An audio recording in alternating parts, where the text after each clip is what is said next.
What's up, hybrids? Welcome back to another episode of the Fandom Hybrid Podcast. This is Hanako, and I'm here with Anthony and Mike, and we are discussing season 3, episode 2 of the Wheel of Time series. This episode has a lot of information, and I know we've all been messaging each other back and forth about this episode. I'm gonna try to keep my thoughts coherent because I do have a lot of questions about all this stuff that went on. But let's start at the beginning with the I don't Queen want Bee. Game of Thrones. Oh, That's yeah, basically what it was like. she's Well, giving she was giving off heavy Cersei energy. she was and she wasn't because I feel like she was a little, I don't know if I want to say nicer than Cersei was, but she definitely had that, okay, I'm going to be diplomatic until I get ready to cut your throat. It was very much like, ha, yes, we've had this fight for succession for so long and blah, blah, blah. But now there's no question because I won. And I was like, oh, okay, that speech turned in a Yeah, way I yeah, wasn't expecting. yeah. She's more like more like her son, like Joff. She's more Joffrey-ish kind of at that point. She's like, because I won. Said now bow. Cool. Now kill them. Yeah, that was kind of well, no, because Cersei is kind of that bitch too. She would have done it. But okay, so Anthony, give us a little bit Yes. give us a little bit of history about Andor and about this whole war, because basically, first of all, I noticed there is no king in the picture. They've talked about the queen. So they talked about the queen who was before her, Mm-hmm. and then apparently that queen died and there was no Mm-hmm. heir, so there was a Mm-hmm. battle. There was a war to see who would Mm-hmm. succeed. Okay. Mm-hmm. Okay. And then Correct. she has the two sons, and then Mm-hmm. she's pregnant with Elayne at this Elayne. point. Mm-hmm. So Yes. at least we know at this point Elayne is 19 years old because this was a 20-year-old flashback. Yeah, she's the same age as Rand, Matt, Perrin, and Egwene. Oh, okay. You see Okay. how the wheel works that out for Yeah. them? Yeah. Yeah, I do. I do. So it's almost like she was destined to be part of that group. But anyway, Yeah. Well, the Andor succession plot line is one that I'm glad they condensed into like 2.5 minutes because it drags out in the book.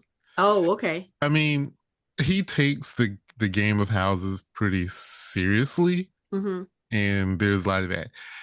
For example, like the reason why I don't haven't read Doom is because there's a lot of that in Doom. A Mm-hmm. lot of marrying, and there's a lot of that in the Game of Thrones series. I walked away from that series reading about families and who's marrying who and all that. This happens in the Wheel of Time as well.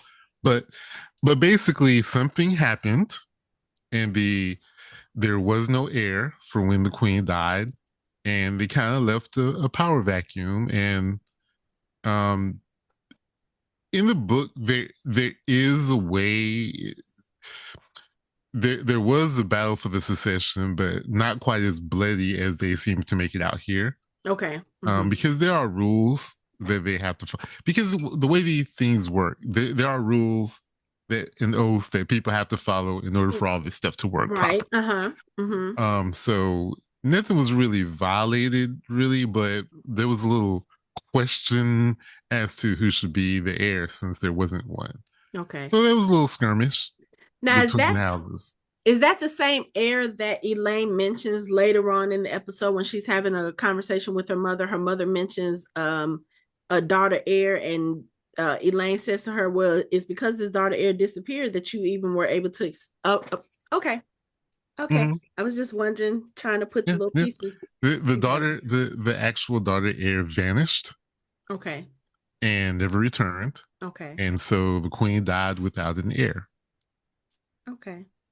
The way it worked, yeah, yeah, yeah. Okay. The queen died without an heir. Yeah, I'm Okay. trying not to give away too much. Yeah. Now let me ask you a question. The question that I asked you off screen a few hours ago having to do with one of the sons, does that have anything to do with any of this stuff? Yes. Okay.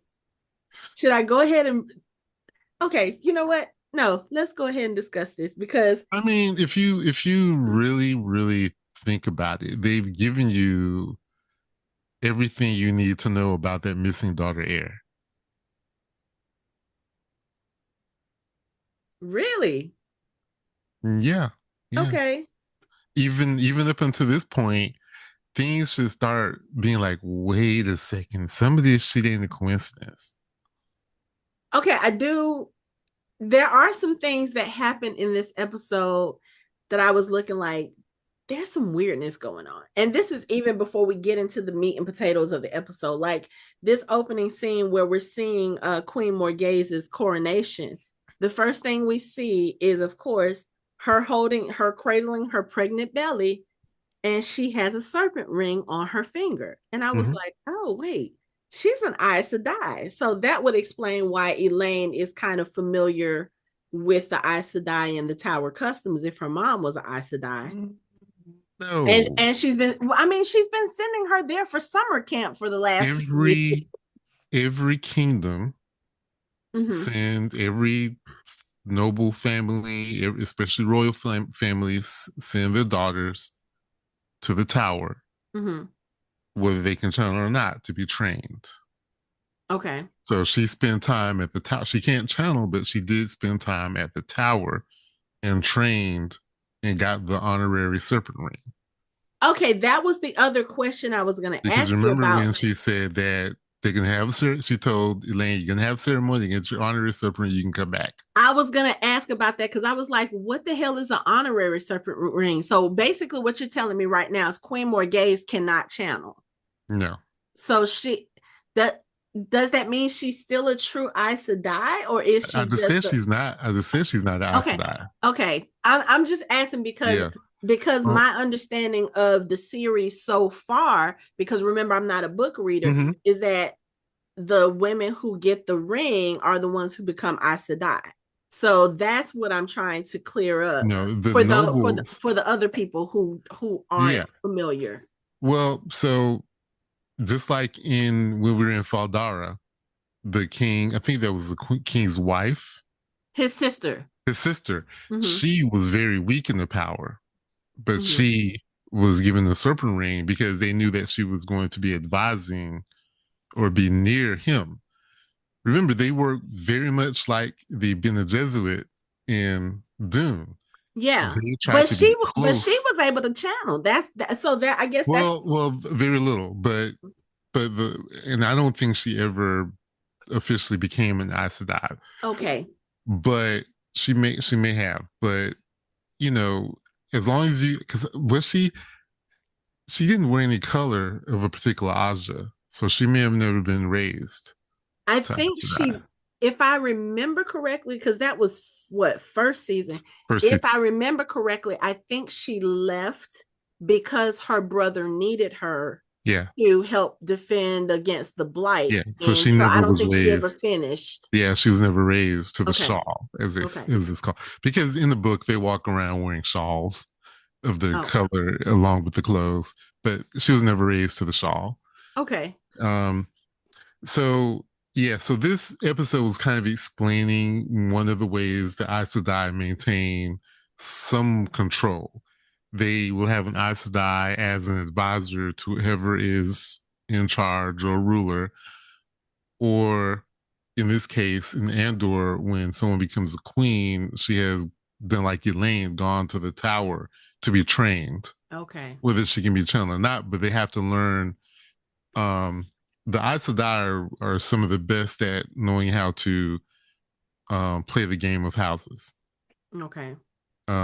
Moiraine being one of the best at playing the game. Mm-hmm. Mm-hmm. So that is where they go and learn. So what they don't learn at home, they learn in the tower. What Okay. they learn in the tower, then they take it back and it gets supplemented by home. Because the tower, they know what to teach them. They know you need to know all these things. They have knowledge that not everyone has access to. Okay. Does that make sense? Yes.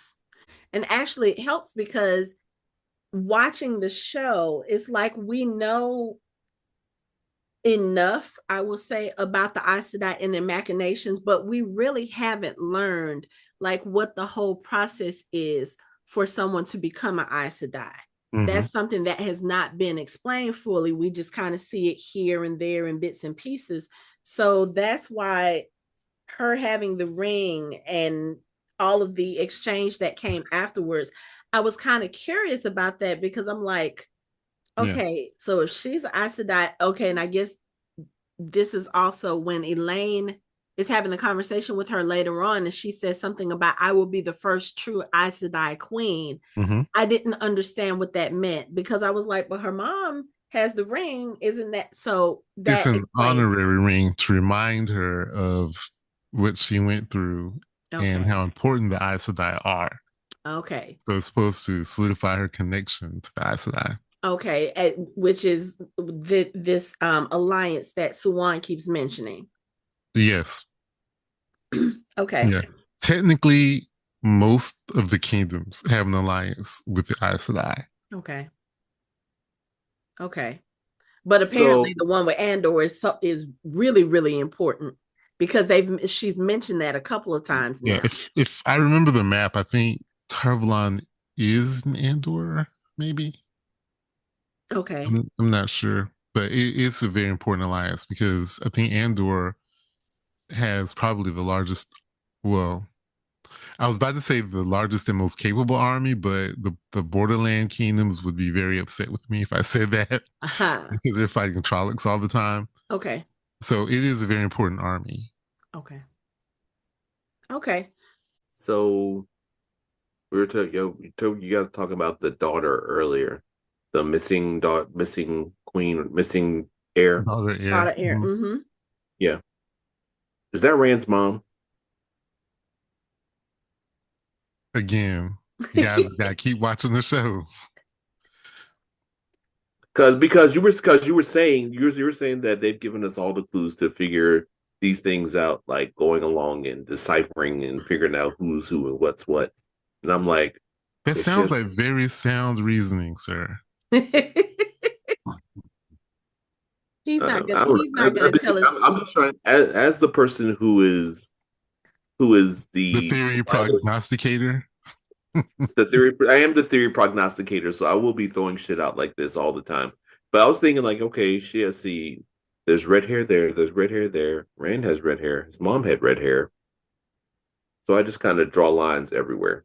So, Mm-hmm. and they're squiggly and they're red, and I can't, and they get erased and drawn other places. So, but since I'm the person that's probably out of the three of us, I'm probably the least like submersed, least familiar with fantasy out of the three of us. I'd probably be the least I know certain things, but I don't. But I'm also a writer, so Mm-hmm.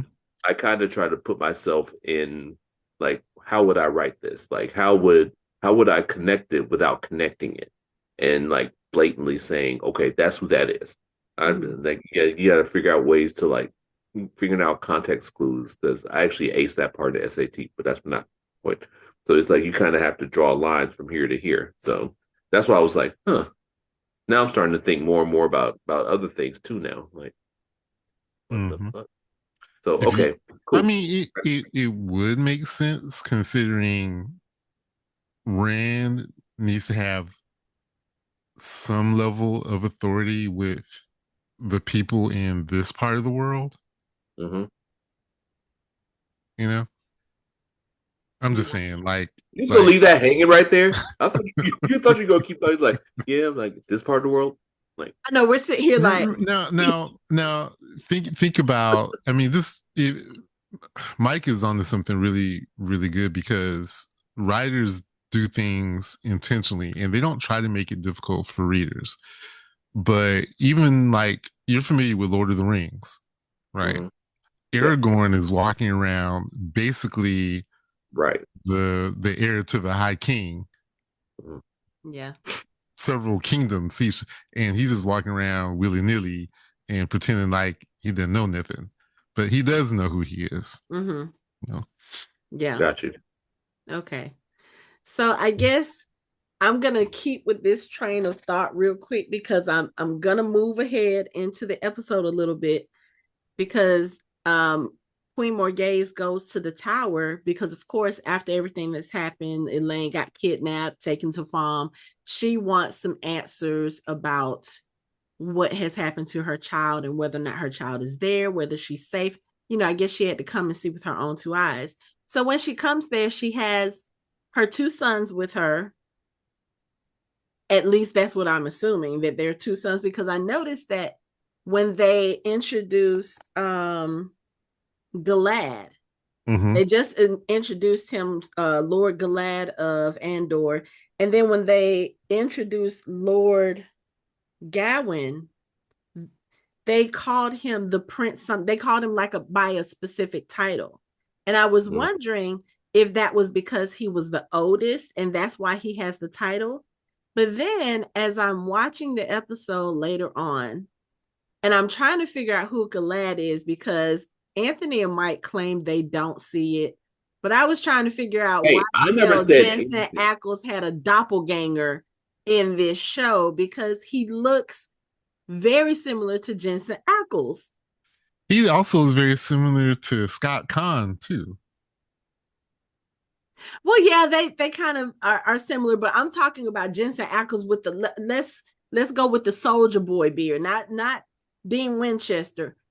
He looks with the beard, they kind of look alike. So I'm sitting here trying to figure out, okay, who is this actor? Let me look him up. And so Amazon Prime has this thing that they call X-ray, which is where when you hit pause, it comes up with some things at the bottom of the screen, including the names of the actors that are in the current scene, the parts that they're playing, and then if it's, you know, taking place in, let's say if they were in Farm, it will say Farm, and you could click on it and it'll give you some information. So I click on this thing and it has the actor's name, Callum Kerr, and his name is listed as Galad Damodred and not Trakan. And I was like, why does he have Moiraine's last name?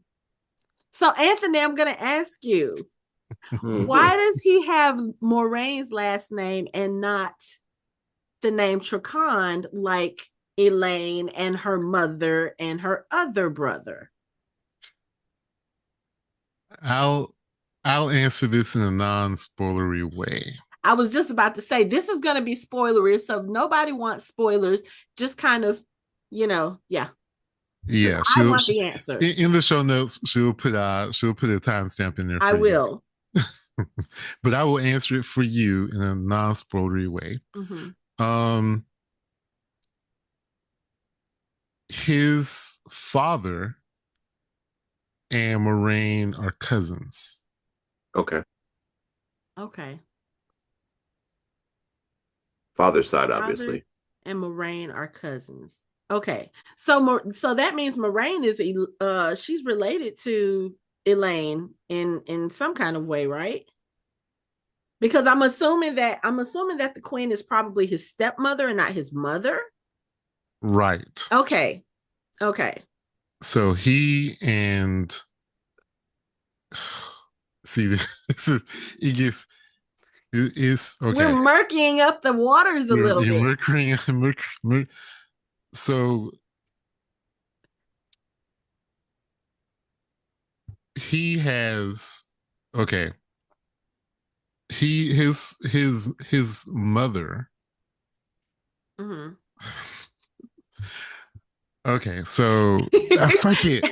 Okay, am I making this too hard for you to do without spoiling? Let's say his mother, who is no longer in the picture, left him behind, and so his father had ended up remarrying.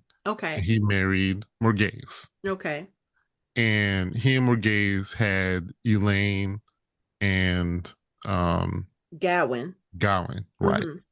So they're half siblings. Well, no, they're not even half siblings. They're Step siblings. Step siblings. Okay. So that would kind of, I guess that would kind of and his also. father, I think his name was Terrangale. Terrangale. That is his child by a previous marriage. Okay. And so Morghese adopted him when she married Terrangale. Okay. So I guess that would kind of also explain the dynamic when Elayne reunites with her family, because she and Gawain, they seem to have a very warm, loving relationship, and she and Galad are kind of like, he seems like he cares about her as his sister, but their interaction seemed a little more formal. Right, because Gawain's title is first prince of the sword, which I guess he is the first prince of the sword because he is her actual biological child. Okay. But to Galad, who is not. Okay. So Galad is older, because I was wondering about that. I was like, he looks and acts as if he's the oldest son. But then when he came in and they just announced him, and then the other one came in and they announced him with the title, it kind of struck me as weird, because I was like, okay, maybe I'm reading this wrong, but yes. Okay. And Terrangale and Morghese are distant cousins from the House Damodred. You mean Moiraine? Moiraine. I was going to say, this is not Game of Thrones. Moiraine. Well, we haven't even gotten that deep into it yet. So if it is, you haven't seen nothing yet. It's gonna blow your head away. I figured. But okay. So he made it complicated for a reason. Okay. So, we'll come back to the family dynamics later. Let's go back to the throne room, because when I tell you, I did not expect Siuan to be petty Betty with this whole thing, but I understand Queen Morghese coming in with all of the dramatics and all of the pomp and circumstances as befitting her station. And it's so funny because they were in the throne room, and Lyanna she already looks irritated, because she always looks irritated. And she looks at Siuan, and Siuan looks at her and she shakes her head like, no, we're not letting her in yet. And in the meanwhile, Queen Morghese is outside looking irritated that she, as the queen, is being made to stand outside the doors. And then Siuan is like, nods yes. And when they come in and they do all the pomp and circumstance, you have them introducing, like I said, the guys. They introduced the queen consort, which there was something weird about that. I thought it was I can't lie. I thought it was Ishmael coming back. I was like, what the fuck? Because he kind of looked like Ishmael. Because yeah, he's a good looking dude, but it was just so weird because Lyanna is so formal with everything, and the fact that she stumbled on his name, it was just very weird to me. But anyway. Before you say that, I just want to give props to the actress that plays Lyanna, because she is not one of my favorite characters in the book. Like I really could care less, because her and Siuan are always together. But when she was the keeper, yeah, she was irritated. She was, and it's almost like this actress read the books and knew about the character, because that character was always irritated for some reason or another. And she plays it well. She does it very well. Because she was like, oh, these people. And then as they keep announcing people, you start realizing why she's irritated, because in comes Elaida Sedai, played by the glorious Shora Agdashlu. Like, I can't even just, the fact that she is just gracing our screen, I'm just, anyway, I'm a huge fangirl of that one. But anyway, so she comes in, and it's almost clear that she and Siuan also have a history before we find out what it is later on. Because when she comes in, she just does like a very quick curtsy, and she was like, "Mother." And Siuan's response to her was, welcome back, daughter, or something. And it was just there was something very snarky about their interactions with each other. And I was like, okay, there's some weirdness going on here. I wonder what that is. Then Well, when first of all, Queen, she's a red Aja, right? yes, Yep. That's one strike. Then we find out later what's up. Then I'm like, yeah, ah, yeah, like okay, I see what it is. But yeah, being a red Aja and coming back in is just like, first off, red yeah, Aja are black sheep anyway, so to speak. But then like one of their leader was a black Aja. So it's like you don't know who. I mean, they already don't know who to trust. So here comes a red Aja with the queen, and they have history, and she's like, really don't want you here right now, but I can't really tell you to go away because you're with the queen. So I kind mm-hmm. of have to deal with you.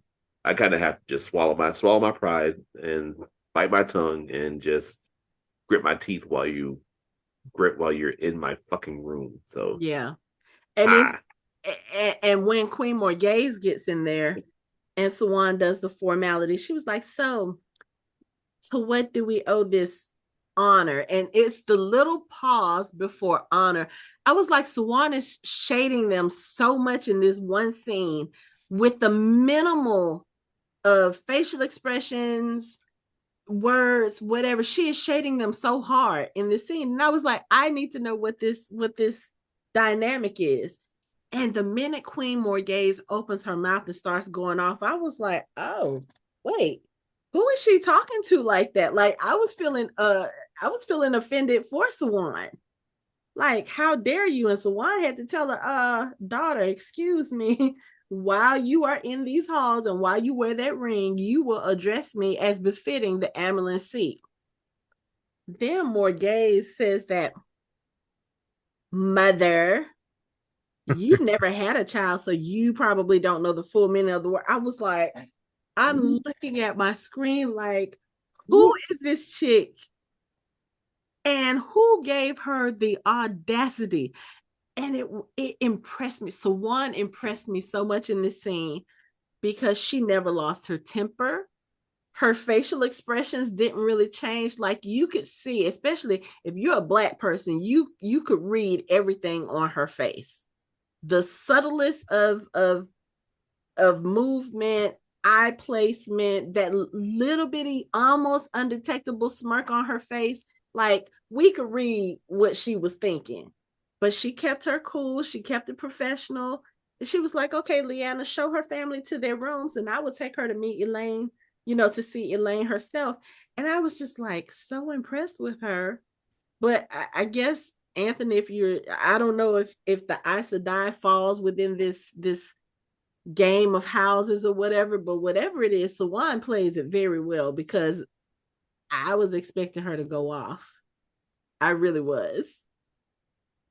But Yeah, the Aes Sedai are pretty manipulative, so I'm sure they may have invented the game of houses, to be honest with you. But I want to just give a shout out to the costuming because fire. Every episode they just come through with these costumes. Yes. Every episode. They don't shortchange nothing. Nothing. It like the queen's collar, like that collar was just like popping for yeah, like, but you know what she reminded Glad. me of? You know what she reminded me of with that collar? She reminded me of Helena Bonham Carter as the Queen of Hearts in Alice. I thought you were going to say Kate Blanchett as Elizabeth. Oh, that too. Yeah. But so even Gabriel's costume, yes, Galad and Gawain's costume, like yes, what? Yeah, that's why they look so good. So is there? So why could Leanne not remember his?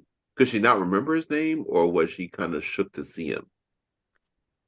So that's the weird thing because even later on in the episode, and Mike, this is what got me thinking about what you just said about, oh, is this Ishmael or Ishmael? Because even when Elayne goes to the room to reunite with her family, she reunites with Gawain first, and then Yeah. she looks at Gabriel and she And pauses. pauses. Yeah. And at first, I kind of looked at it like, okay, this stepdad, probably somebody she doesn't really get along with. But then it's like after she collects herself, the exchange is normal. And I don't know. I just started wondering about that. I was like, okay, so we are in a period where they're talking about Black Aja being in the tower, possibly.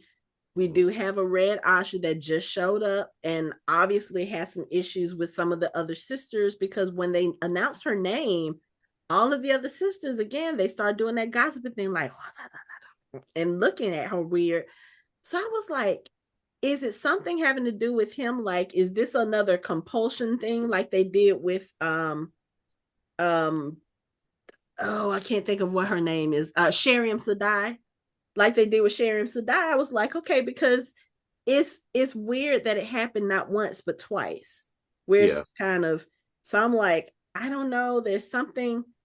I thought there was something really weird about him, but then when you see him later on in the episode and the way that he interacts with Elayne, I was just kind of like, oh, okay, maybe that was kind of just a weird thing. And maybe, I don't know, maybe I was reading too much into it, because it seems like him and Elayne were close before she came to the White Tower. And I'm looking at Anthony. I'm looking at Anthony too, because I know he wants to say something. He's like dying to explain things. Are we kind of sort of on the right track, Anthony? Is there something weird about Gabriel? Would you like to share with the class? The other thing is, look at how quickly they put the room back together after all that destruction. They did that pretty good. Well, I'm ducking the question. I would assume that is because they don't want anybody else to know what happened. Like Elayne said, when her mother asked her, she was like, oh, my daughter is hiding something from me too. And she was like, yeah, this is internal tower business. We've been told not to discuss it with anyone. So I would assume that all of the other sisters who were there probably put the room back together as best they could, because they didn't want, one, you don't want people to know that they're a Black Aja, especially people outside the tower. Two, you don't want anybody who is familiar with tower business to know, oh yeah, you guys had Black Aja, not just one, you had several Black Aja in the tower unbeknownst to you. Like that would, I think, call into question not only the security, but also Suwan's leadership. Like, how are you the Amerlin seat and you didn't know you had traitors in your midst? So I just felt like that part was just them trying to cover their tracks and trying to keep that information from leaking outside the tower. Yeah, definitely. But I don't know what he would have to do with it, unless, kind of like Anthony said when we were talking about that attack. And I think we also talked about it towards the end of season 2, because the question I had was, how can somebody get into compulse an Aes Sedai if they have security measures? And Anthony was like, well, it's not like magical security. They have to, they have to use the one power to shield themselves, and that takes up a lot of energy. It takes more than one to do it. So, okay, we already know that that's not going to happen. And a lot of the weaves that were around during the Age of the Legends are lost. Mm-hmm. So they wouldn't even know anything about compulsion unless a Forsaken told them about it. Mm. They wouldn't even know how to do it unless a Forsaken showed them how to do it. Okay. Because those weaves are lost to time. Yeah. That is what gives a Forsaken such an advantage over all these Aes Sedai. Right. The only one who comes even close to them is Nynaeve, who is the most powerful. I swear to God, if we've seen one more motherfucking time without her years. doing shit. Yeah. That's good. Yeah. Look, I'm drinking with my water because I'm not drinking alcohol at the moment. So yes. I told you we need to have a drinking game every time we mention that phrase. And I'm just gonna throw this out there. Men and women who channel cannot see each other's weaves. Yeah, we've said that before. So if he was a Forsaken, and he walked in there, and he has the ability to compulse everyone in the room. They're all women. They wouldn't have seen They wouldn't anything. see it. Yep. Oh, because I But was wondering. they would And see it if somebody else did it, if one of them was doing it. and as far as I know, at this point, there is no one who can defend against compulsion.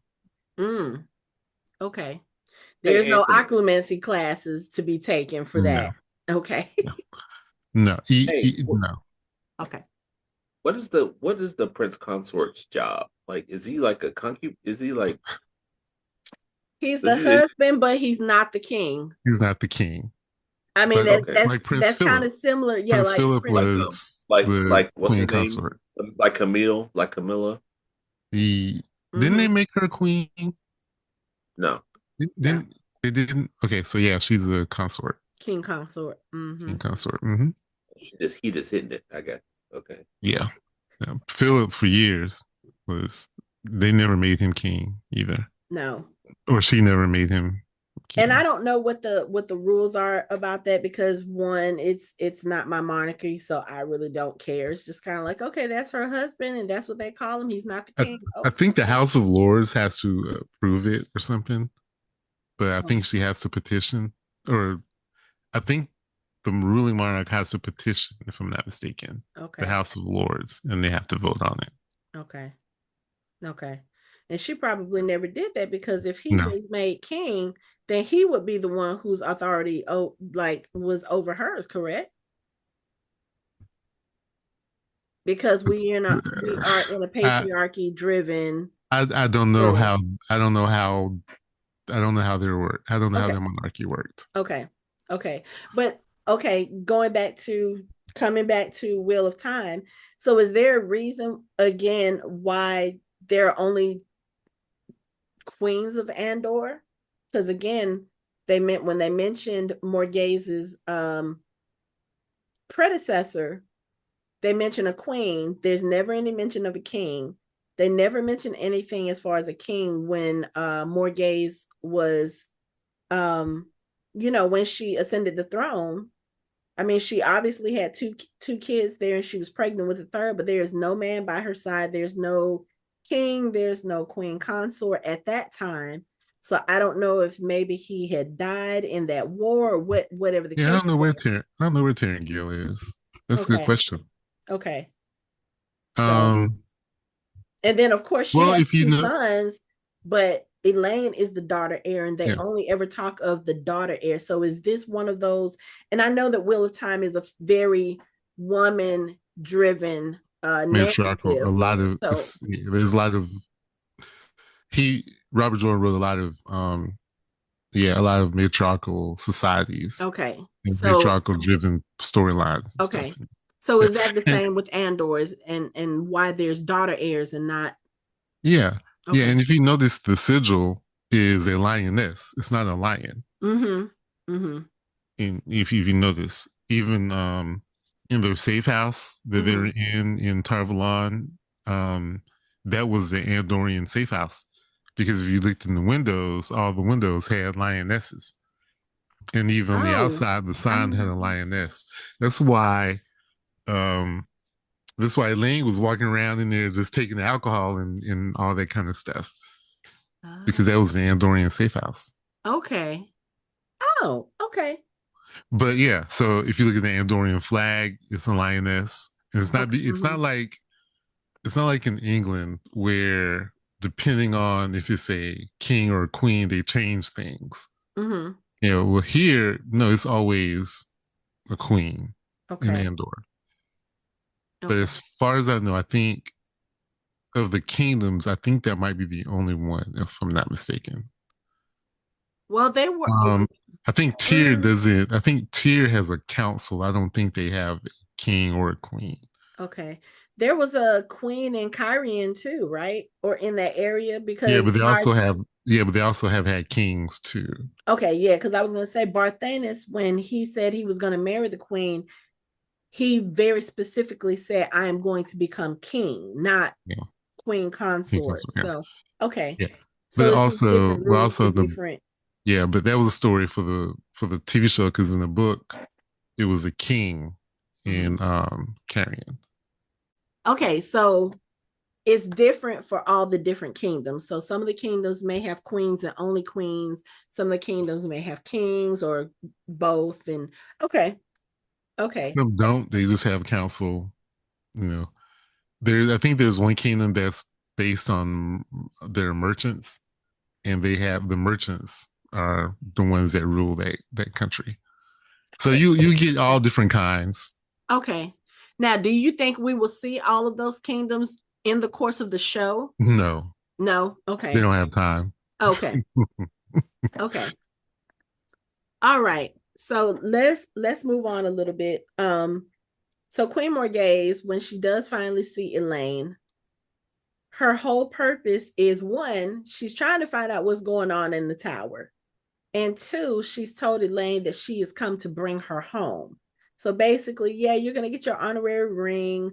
We're going to go home and you're going to, do what you need to do for the Lion Throne. You will not become Aes Sedai. And Elayne is very upset about this because she tells her mother, she was like, I want to become an Aes Sedai. And her mom was like, yeah, I wish I could give you everything that you want, but no, that's not about to happen. You're going home. Which makes it a little difficult, or maybe not so. But later on in the episode, when Siwan is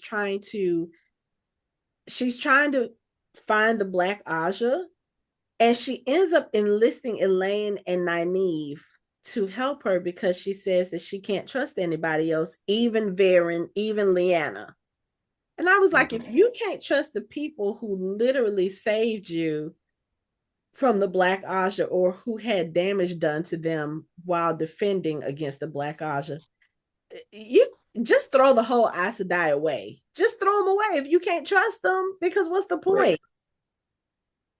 What's the point? It's just the machinations with the Aes Sedai, thinking about what Mike has said, is one of those things where you start out watching the show and you think that there's a good guy and then there's a bad guy. And then the more we get into it, we start learning it's not only shades of gray, but y'all are even diluting the gray at this point. Gradients everywhere. Everywhere. 50 Shades of Gray. Because even when after they have the conversation with Siwan, when Nynaeve and Elayne are coming out, they're like, she wasn't telling us the whole truth. If the ambulance seat ain't telling the truth, who is there to tell the truth besides Moiraine? Because far as I can tell, Moiraine has never lied in the show. She's kind of skirted around some things, but she's never lied or I don't None of the real Aes Sedai have lied. They can't lie. This is true. So, we may think you can lie by omission. That doesn't apply to the Aes Sedai. It doesn't say you have to tell the whole truth and nothing but the truth. Yeah. Okay. So Siwan can leave stuff out. She didn't have to tell them everything. But whatever she tells them is the truth. But she also needs to understand that you're talking to two girls who, again, now they've left the tower before. They've seen the world. And I mean, even before that, Elayne has seen the world because she's part of Andor. I mean, she's part of the royal family. Is there anything that she didn't tell them that they needed to know? That she didn't want them to know. Hold on, I'm trying that they needed to know. Right. Yeah, that's what I meant. She told them everything they needed to know to do their task. Yeah, that's true. She did. But I mean, again, what I was about to say is you are talking about two of the smartest girls that are in the tower. They see everything, especially Elayne. And we learned this in the last episode. Elayne sees a lot. She pays attention to a lot. And she very specifically, I feel like Elayne focuses on the things that are not being said and that are not being done. She reads the room and she reads people. Yes, very much so. So she knows this one is not telling them everything. So what are they going to end up doing? They're going to end up going to try to figure out what it is that she's not telling them, especially after Elayne overheard the conversation between Lyanna and Perrin earlier that day, because they were talking about, well, we don't know who to trust. You saw how many there were. They could be talking about the Black Aja, but they could be talking about something else too. Yeah, but Elayne ain't stupid. She know what they're talking about. I know.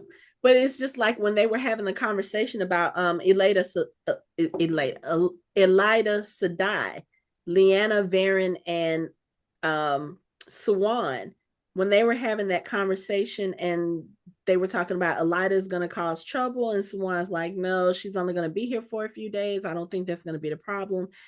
And they were talking about doing something else. And Lyanna said, I don't like this. And Siuan was very clearly kind of agitated with her. She was like, you made your thoughts well known on this, daughter, and just kind of dismissed her. And Lyanna looked irritated. And I was like, what is going on here? There's another piece missing that I'm not getting, I feel like. Because I feel like it's not just about the Black Aja at this point, as far as whatever it is Lyanna and Perrin were discussing. But I don't know.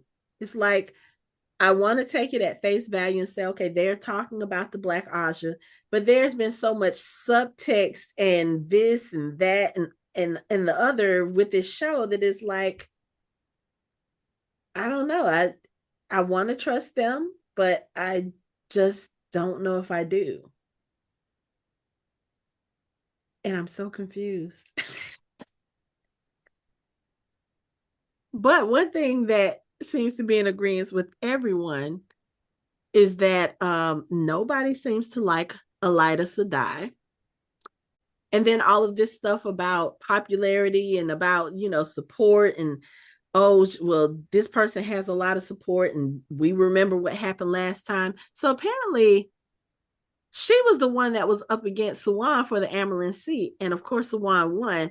How does the Amyrlin seat get determined? Because I don't think we've discussed that in this show as well. And I know that's a question. And I know that's a question I've always had. So is this something that is just like a popularity contest, like they do, with the presidency? They have to go around stumping and trying to get support from the other Aes Sedai sisters. Is there There's not any type of battle or anything that they have to do. They don't have to. There's no battle for the position. Okay, so it's basically. If anything, is book readers are going to kill me for this, but if anything, is probably closer to the Pope. How the Pope is determined. Okay. It's probably close to that. Okay. So I'm wondering, were there like trust issues, or was it just an election where they're like, nah, fuck her?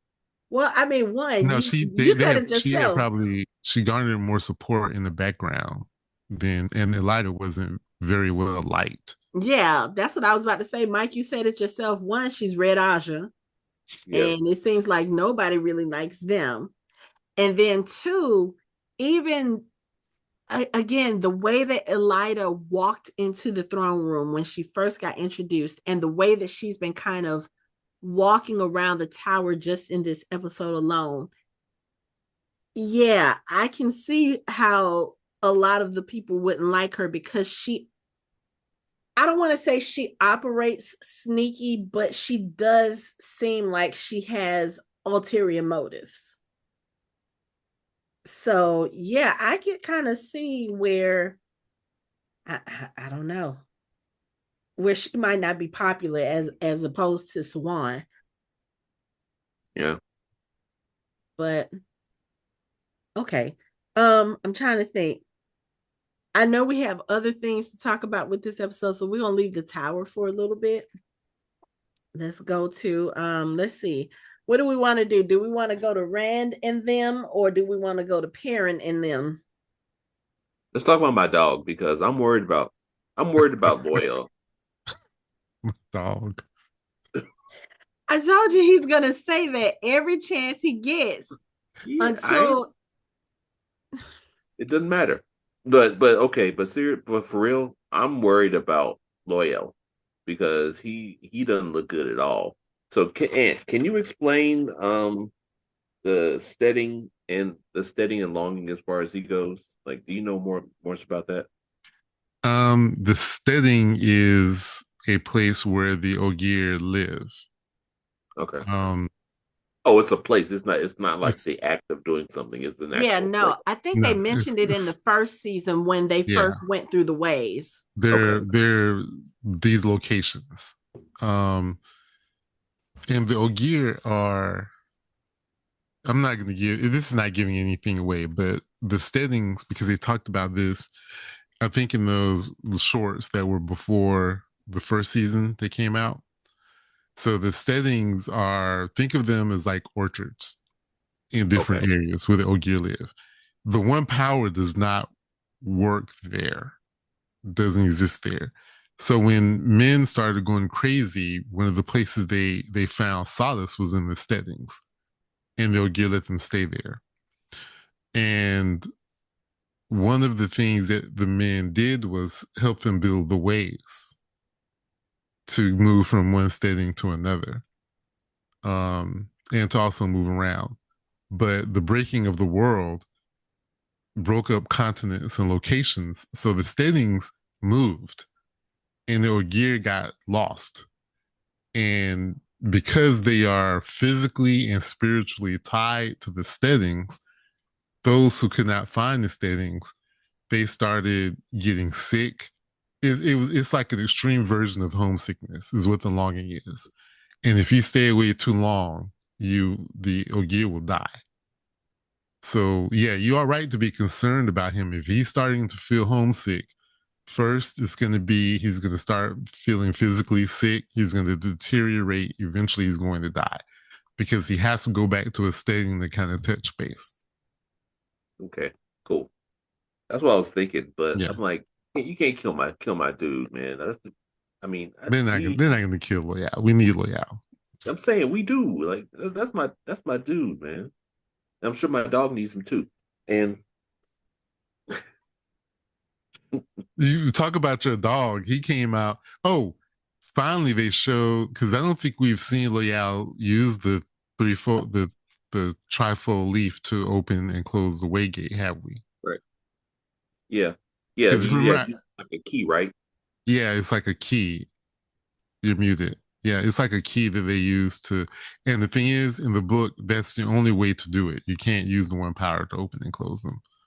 Okay, So Okay, you yeah, have. because I was gonna say, I think every time that we've seen the ways opened so far up to this point, it's always been someone else opening it, whether it's Mhm. Moraine or Lanfear.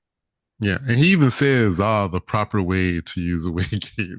Yeah, Yeah. Because what did he say? He said only dark friends would try to navigate through the ways without a no gear. yeah. And I was Mhm. like, but Moraine didn't do that, but I forgot. They had a no, they didn't have a dark friend with them the first time. Oh no, they had L'Oreal with them the first They had time. Loyal the first And time. then the second time that they went through, they had They Lanfear. had Lanfear. Yeah. Yeah, So okay, that makes sense. But Yeah, yeah, and I then was I Andrew was was with looking at L'Oreal and I was just like, dude, do not do this. We have met our death quota for the season. I mean, I right. know that's probably not true, but for me, we've met our death quota for the season. Ivan was it. Y'all can't kill anybody else. So whatever y'all have to do for L'Oreal, find a setting when you go back through, whenever you go back through, I do it because we are not losing him in this season or any season. I refuse. We're not doing that. yeah. I'm gonna say the Ogier have they know enough about it to be able to avoid. They know which. I I think they know which ones, which paths are overrun by um the black mist. I'll call it Mach and Chin. Machinton. Yeah. Mm-hmm. So they know which where to avoid, so he can navigate through there. Okay. But But there I are think places where they won't go because it's just too much. okay, yeah.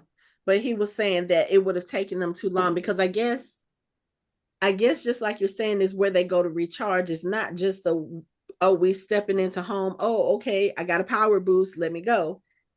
he probably actually has to be there for a while. And I think they were Yeah. trying to get to the two rivers. For what reason they were rushing, I don't know. But now we know the reason why, because I think, did you mention this in the last episode when Okay, so here they didn't give a reason why. Mm-hmm. Perrin just wanted to go back home. Right.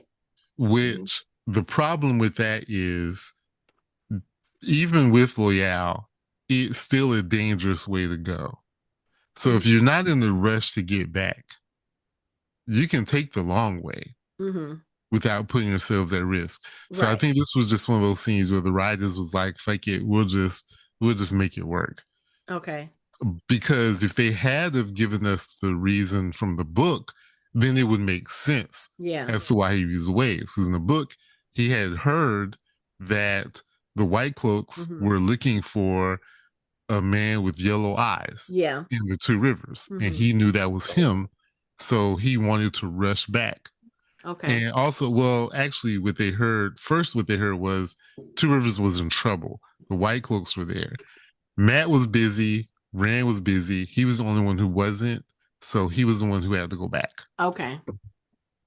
And then he started hearing the White Cloaks were looking for a man with gold eyes.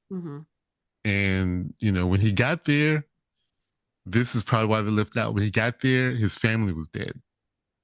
Oh, okay. And that kicked off a whole series of events. Okay. But I noticed that they're changing the dynamic. Well, I mean, we mentioned this in the first season too, because you said in the books he didn't have a wife. No. And so in this episode, when he does make it to the two rivers and Egwene's mom is telling him about what's going on, and she was like, yeah, they're looking for you and they're paying people to give up anybody who, that any of your family and friends. And he asked, what about my family? And then she says that who was it? I think Matt's dad, Rand's dad, and somebody else got his family to safety. Yeah. So I've noticed that they are changing the dynamic as far as Perrin's family goes. So, he comes back to the two rivers and there's literally nobody there for him except for Egwene's mom. And, before he even sees Egwene's mom, they see the White Cloaks come through and they're like, what is going on? And then that's when she's like, yeah, this is not safe for you here. We're going to hide you in the attic over here in this building with the others until tomorrow morning. Then we're going to send you all on your way. And Perrin's like, what others? And he goes into the attic and there's Alana and Maxim. Now, when they first came out of the waves, he's like, it's two sets of footprints, a man and a woman. I'm like, first of all, dude, when did you become Gus from CSI Las Vegas? He's a wolf brother. He's picking this stuff up. That's why his eyes are permanently gold now. He's morphing into whatever this is, whatever a wolf brother is, which is not a werewolf, Mike, but he's morphing into whatever this is. I'm guessing that as a wolf brother, as what was the guy's name? Elias, as he kind of mentioned, you will take on their traits, you will be able to do certain things. So I mean, it's been a month. You're giving them a little bit more credit than they deserve, but I'll let them have it. I'm just saying. I'll let them have it. I mean, it's like, we don't have to worry until Perrin has like a raw steak hanging out of his mouth. Then at that point we gotta be like, okay, we gotta figure, bro, you all right? Yeah. Yeah. Okay. But this is great to see Alana and Maxim back. So yeah, because Perrin is looks rough though. What? Alana looks rough though. But she's been through a lot. But I'm like, oh baby. Yeah, I wonder, is that like the paint that she has on her face? Is that like morning paint? Like probably. Okay. Because I've never seen her with her face painted before, except for I think maybe during battle. But I don't think we've seen her with anything. No, there might have been Karenni that I saw. I saw somebody with some kind of paint on their face. But yeah, so it's interesting Or she because did it during Karini's funeral. oh, okay. Maybe she did. I'm not going Oh, back and I'm not freeze framing, so I'm just gonna whatever. guess. Whatever. I'll go back and look. It's the first season episode. But yeah, Perrin kind of, mentions he was like, it's good to see you guys here. Like, we heard that you were involved in the battle with the Black Asha. Like, Nynaeve told us this, but nobody saw you guys because you disappeared after. And we were all worried about you because of, what happened to your other warder. And I was like, how and why would Alana go to the Two Rivers? I don't understand that because as far as I know, she's never been there, even though we don't know that much about Alana. But I don't know. Was it that she was trying to go somewhere that nobody would think to look for her?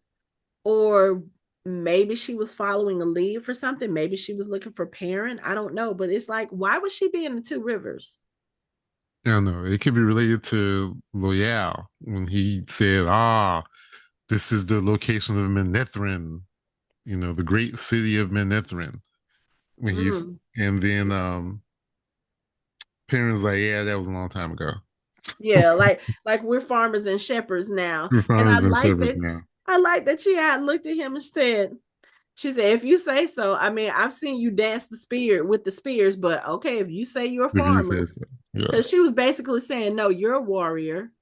You are, you fit the bill, but yeah.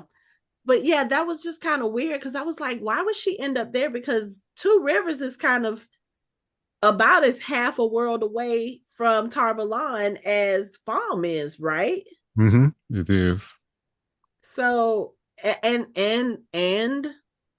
the fact that they came through the ways, that's weird to me, I will say. She wanted to get there fast. But thinking about what Loyal said as far as traveling through the ways without a I no mean, gear. this is not a spoiler, but we've seen the trailer. There's going to be a battle there, and there's going to be a Trollocs. So maybe she knows Trollocs are coming. Yeah, but it still doesn't. I guess for me, the confusion is taking what Loyal said in this episode about traveling through the ways. He said only a dark friend would travel through the ways without a no gear.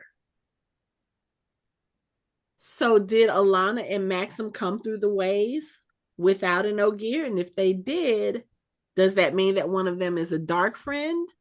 Or I think that's where my confusion is. I think your confusion is rooted in the ineptitude of some writers on this show. Okay. I'll take And that. we'll just leave it at that. Okay, because again, Because you are not one, going to they tell didn't me. they didn't give a reason for Perrin to go, and they didn't give a reason for Perrin to go and use the ways of all things. Mhm, Which is mhm. going and Alana took the ways, which she probably shouldn't have. No, we know about it. Those are all things that a writer who's just looking for shortcuts would do, and without explanation. Okay. When a previous writer already established rules, another writer has now ignored those rules for the sake of their story. Okay. And that's going to happen a lot during this show. It happened during the second season. It happened during the first season. Okay. It is what it is. Okay. Some things, if you think too hard about it, it's just going to make your I'm head gonna hurt. break my brain. Yes. Yeah. Because the only other thing I can think of is that maybe they took a chance and go that way because they figured maybe none of the Black Asha would follow them. Like nobody would think that they would come through that way or Now something. the Black Asha would have followed them. Again, If they were really looking for them, I don't think the Black Asha was looking for them. So, no, but okay. but there isn't any other reason why she would go in the ways. She Yeah. could have gone a long way too. Okay, yeah. But yeah, it was good to see her, but also very weird to see her in the Two Rivers.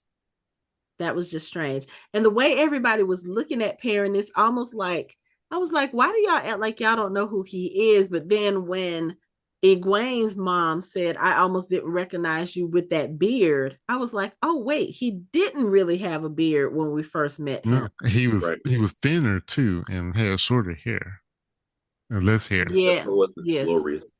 Yeah, he didn't have the glorious afro. Okay. All right. That makes sense. But yeah, so Perrin is back in the Two Rivers. So is Alanna and Maxim. And so are the White Cloaks. I don't think this is going to be a very peaceful visit home for Perrin. I see trouble. Two Rivers get ready to get fucked up again. This is just the Two Rivers is like the Statue of Liberty in disaster movies. That shit always gets run through and run down and fucked up. Like, goddamn. Yeah, I was wondering because I was like, why does it look like nothing happened here? They should be rebuilding stuff, and I forgot that Moiraine fixed up everything before she left. She put back together some of the buildings, didn't she? With the one power. It doesn't look like she did that much with the forge, with Perrin's forge though. But I mean, the forge was open anyway. I don't remember it really having didn't have any walls. Yeah, because of fire. Yeah. Last thing you want is carbon monoxide poisoning in the place where you sleep. Well, no, I mean, no. What I'm saying is, it still looked like ashen and burnt and like not like it looked like it was in disrepair. It didn't look like anyone else had taken up blacksmithing since he left. Could be, or it could have just been maybe abandoned. Because I mean, we don't really know what Perrin's family does as far as trade, because the only family we really met of his was Layla. So whoever his family is, I don't know if it's mother, father, whatever. I know in the books he has both parents and he has some sisters, because I did read the first few chapters of the first book, so I do know that much. But I mean, they could also be blacksmiths as well, but we don't know how long it was from the time that they've left, because they were fleeing from the White Cloak. So it could have been days, it could have been weeks. Perrin's been Farm happened about a month ago. It's been over a year, right? Because there was Beltane when they left, and then they celebrated another Beltane. Yeah. So it has to be almost 2 years. Because if you think about it, from the end of the first season to where we pick up in the second season, well, from the Eye of the World to where we pick up, that was another 6 months. Yeah. And they celebrated Beltane during that particular time. And then they've traveled to Farm and all of that stuff. And I know from the time they left Farm to come back to Tar Valon, that was another month. Yeah. So yes, it's probably been over 2 years. Or about 2 years. About 2 years. Yeah. So there's no telling how long that's been abandoned. But I mean, it can't have been too long, because if the White Cloaks are looking for Perrin, they're looking for him specifically because he killed what's his name? That was only a month and a half ago. So it's interesting that they would think he would go back to the Two Rivers. So but, maybe they also think if you stir up enough stuff and mess with enough people, word would get back to him, he would come back. Yeah, that's what I'm thinking, because common sense would say home is the last place where parents should go, which is again another reason why what you're saying as far as them leaving out the reason he went to the Two Rivers, that it doesn't make sense, because why would you go back to the Two Rivers? That's where all the trouble started in the first place, because they sent the Trollocs there to look for you.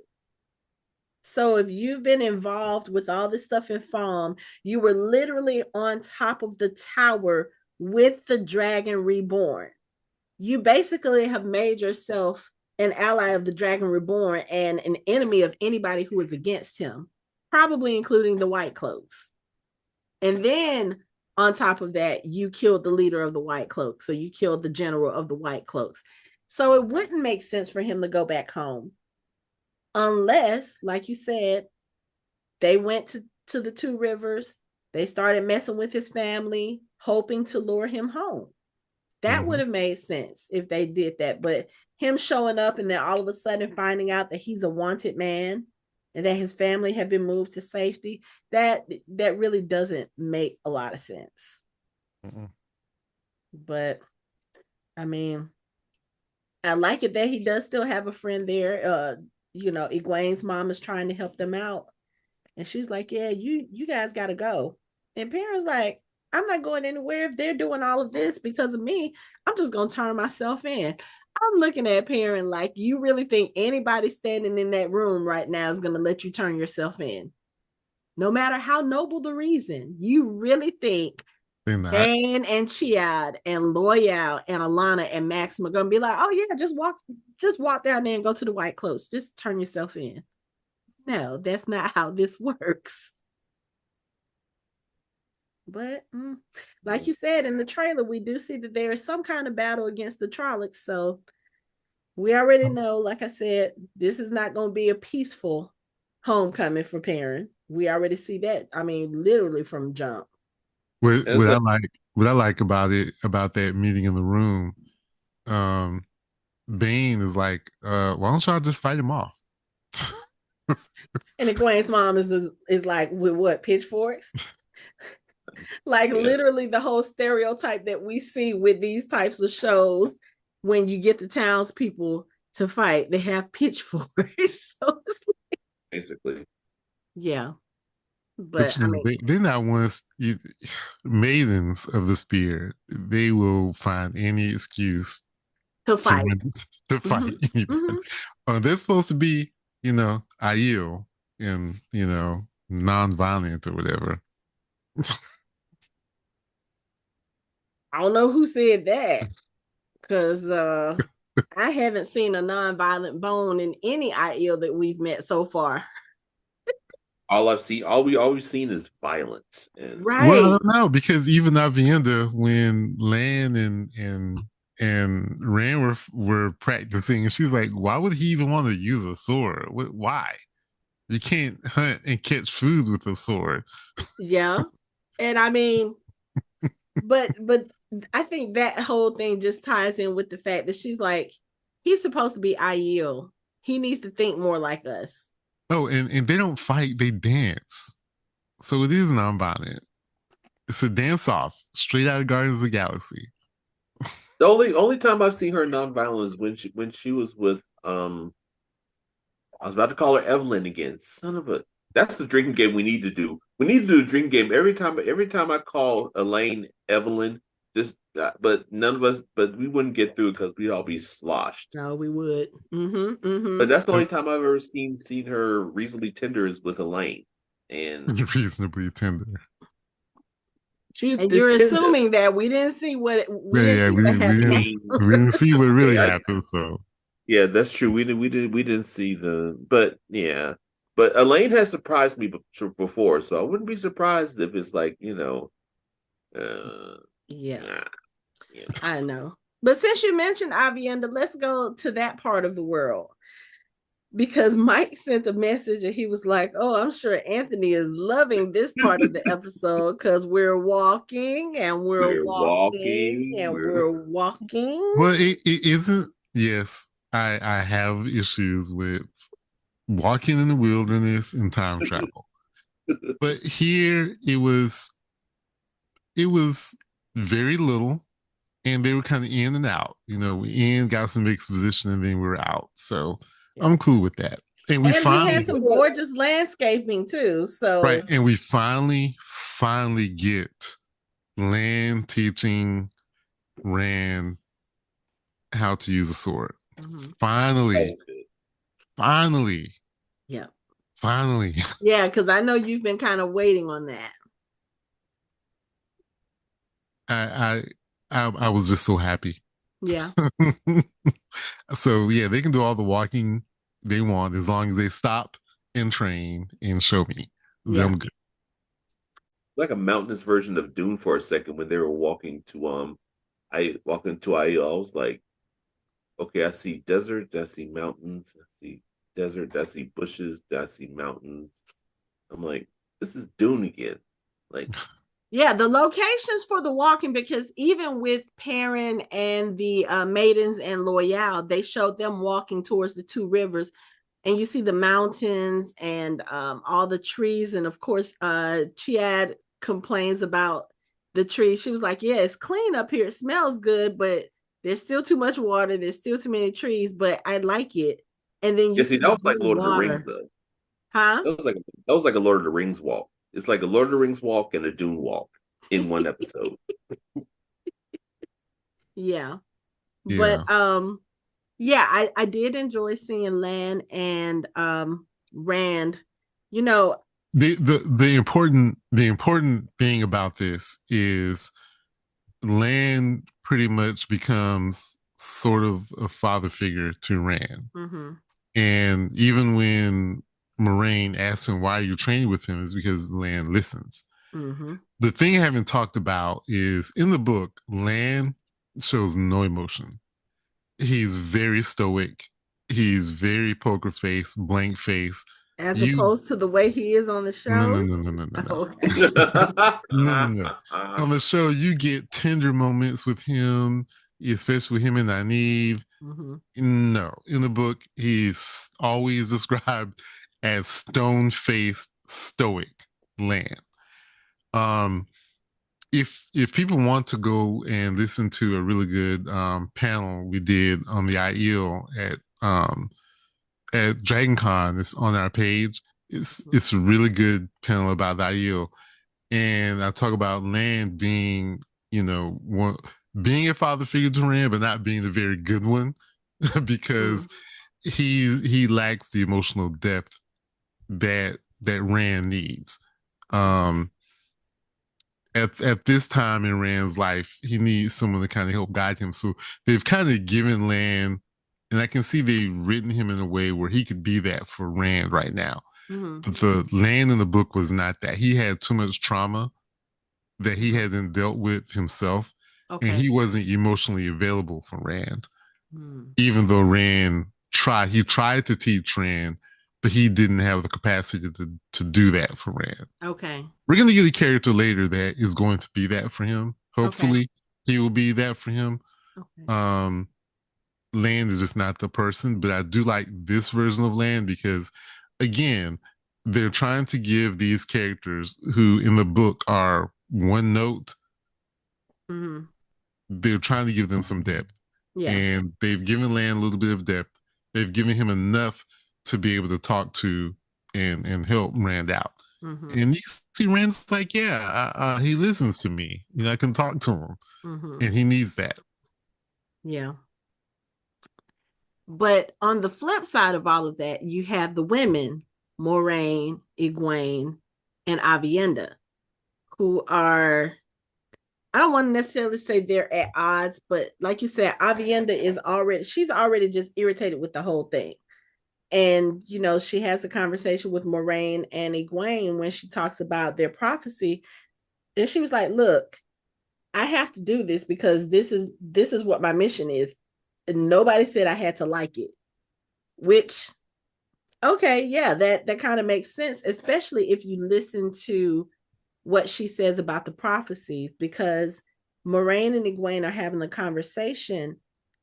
They're actually having a separate conversation because Moiraine notices the bruises on Egwene's neck, and she's thinking that these are bruises.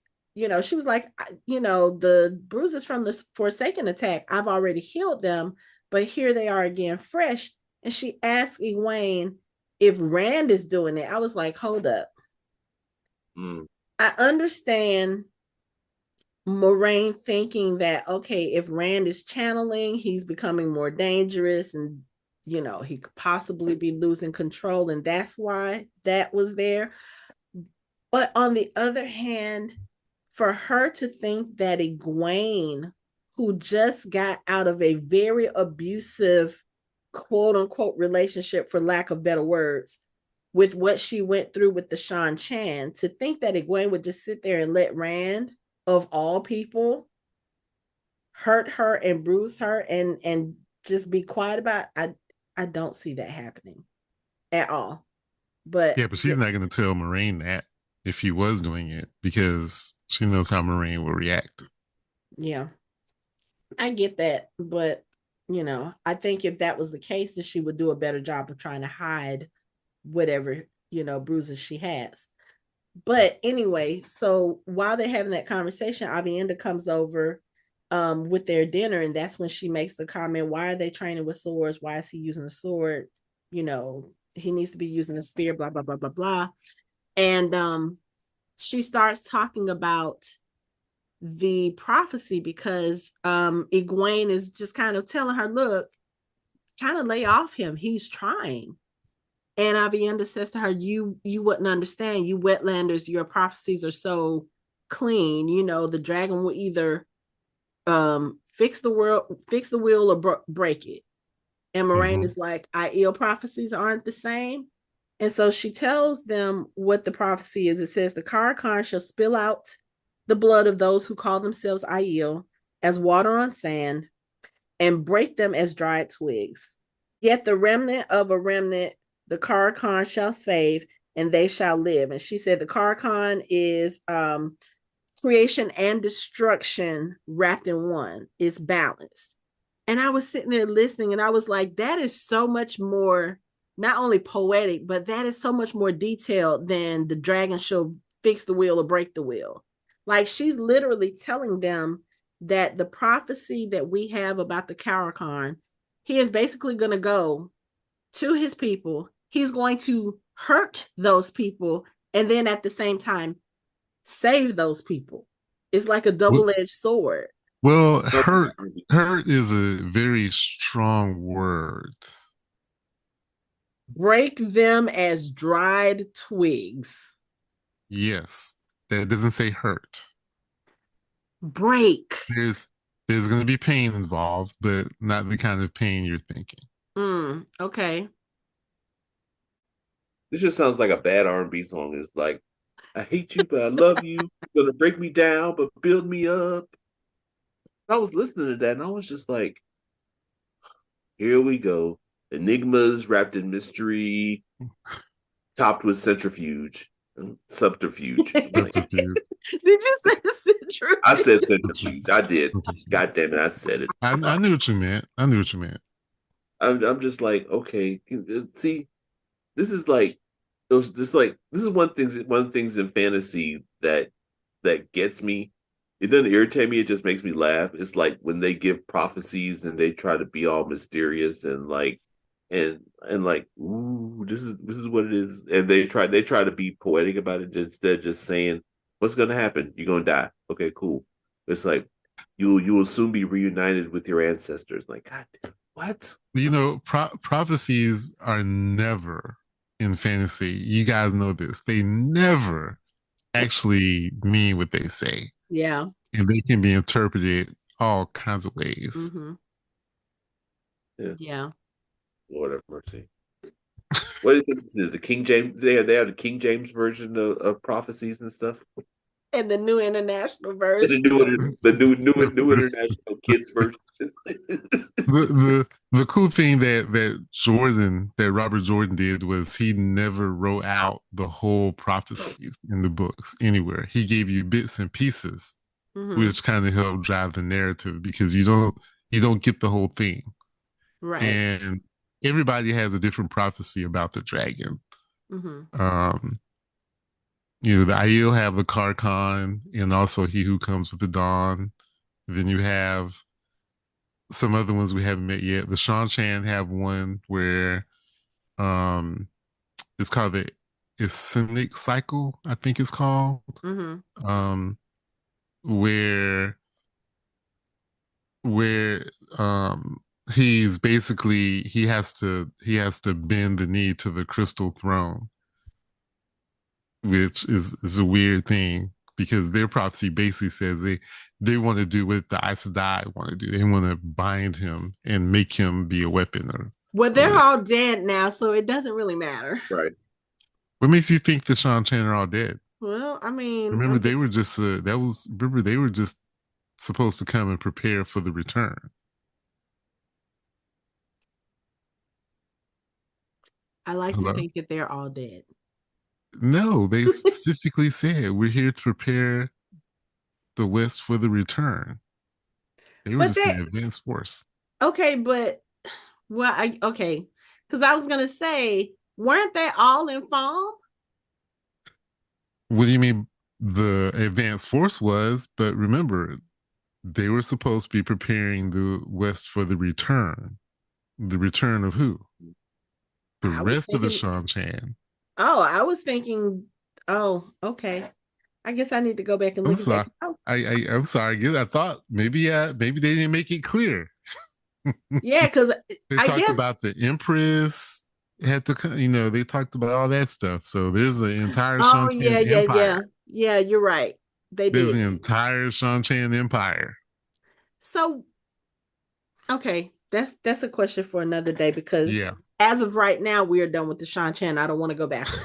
So, So in other words, they have their own prophecy too. Everybody has a prophecy about him. It's all over the place. okay, okay.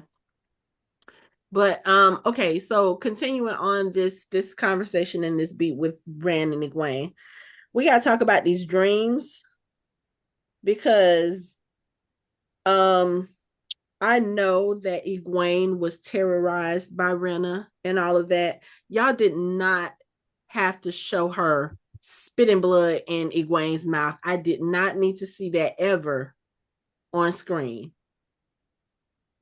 Ever. That was just Man, gross. But that whole thing for me is like I'm about sick of what's her name, Leanne. Lanfear. yeah. I'm about sick of her.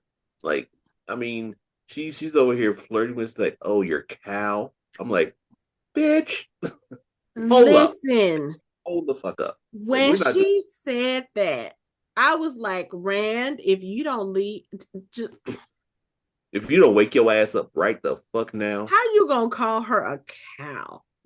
she ain't even. There's nothing cow like about her. Like, not Nothing. a damn thing is cow like about her. And But she's then just at the mad. same She's time, just mad because Rand loves Egwene. That's all it is. mhm. And then at the same time, you're over there torturing the poor girl, like taking her through trauma again. Wait, was that? I'm because that had to have been her, right? Yeah, Yeah, because she. Yeah, they showed her towards the It's end, her. but I Yeah. yeah, kind of wondered that even with the last episode when we were seeing Egwene's dreams and she was talking about Rena torturing her in her dreams, she was like, every night I dream about her. I was wondering if that was maybe Lanfear doing that because of the fact that Rand was with her. And, like I said, Lanfear's jealous. And I just always felt I was like, that's yeah, because it's like there's the trauma there, but also the fact that Egwene was able to escape from yeah. what Randall was doing to her and kill her. You would think that something in that kind of, I don't want to say calms her fears, but you would think that she would be able to remember that maybe in her dreams and be like, okay, I'm not going to let you rule my dreams, which is kind of what we, at least me, I would think that's what Egwene would do, because You would think, but you also got Lanfear, who's Forsaken, and they've made them OP in the dream world. yeah, and So, that's what I'm Right. saying, because yeah, before we knew in this episode that Lanfear was the one driving those dreams, we're just thinking, okay, Egwene's just not letting go of the trauma. But yeah, Lanfear in this dream, and the fact that she's doing this simultaneously while Rand and Egwene are sleeping right next to each other. You're seducing one in one dream and you're terrorizing the other in the other dream. It's like, I just want this bitch to. okay. So this is going to be a problem. It's going to be a problem because it's power creep. And if I think I've talked about power creep on another show that we Mm-hmm. talked about, where when you establish something at a certain level, that means for anyone to defeat someone at that level, they're going to have to be up here. They're going to have to be higher. So you've established that the Forsaken are very powerful in the dream world. So in order for Rand and his team to have any way to beat them, they're going to have to be even more powerful. Yeah. than them. And yeah, no, you talked about it with this one because you were talking about Nynaeve and Egwene, and that eventually they become powerful enough to fight the Forsaken, at least in the books. So yeah. Well, they currently, the three of them are powerful enough. They're just not trained yet. Mm-hmm. But specifically the dream world, though, in the books, the Forsaken were not this powerful in the dream world. They cannot do all this junk in the dream world. They were just like anyone else in the dream world. But isn't that kind of Lanfear's specialty, is the dream world? It is, but I'm trying not to give too much away. Okay.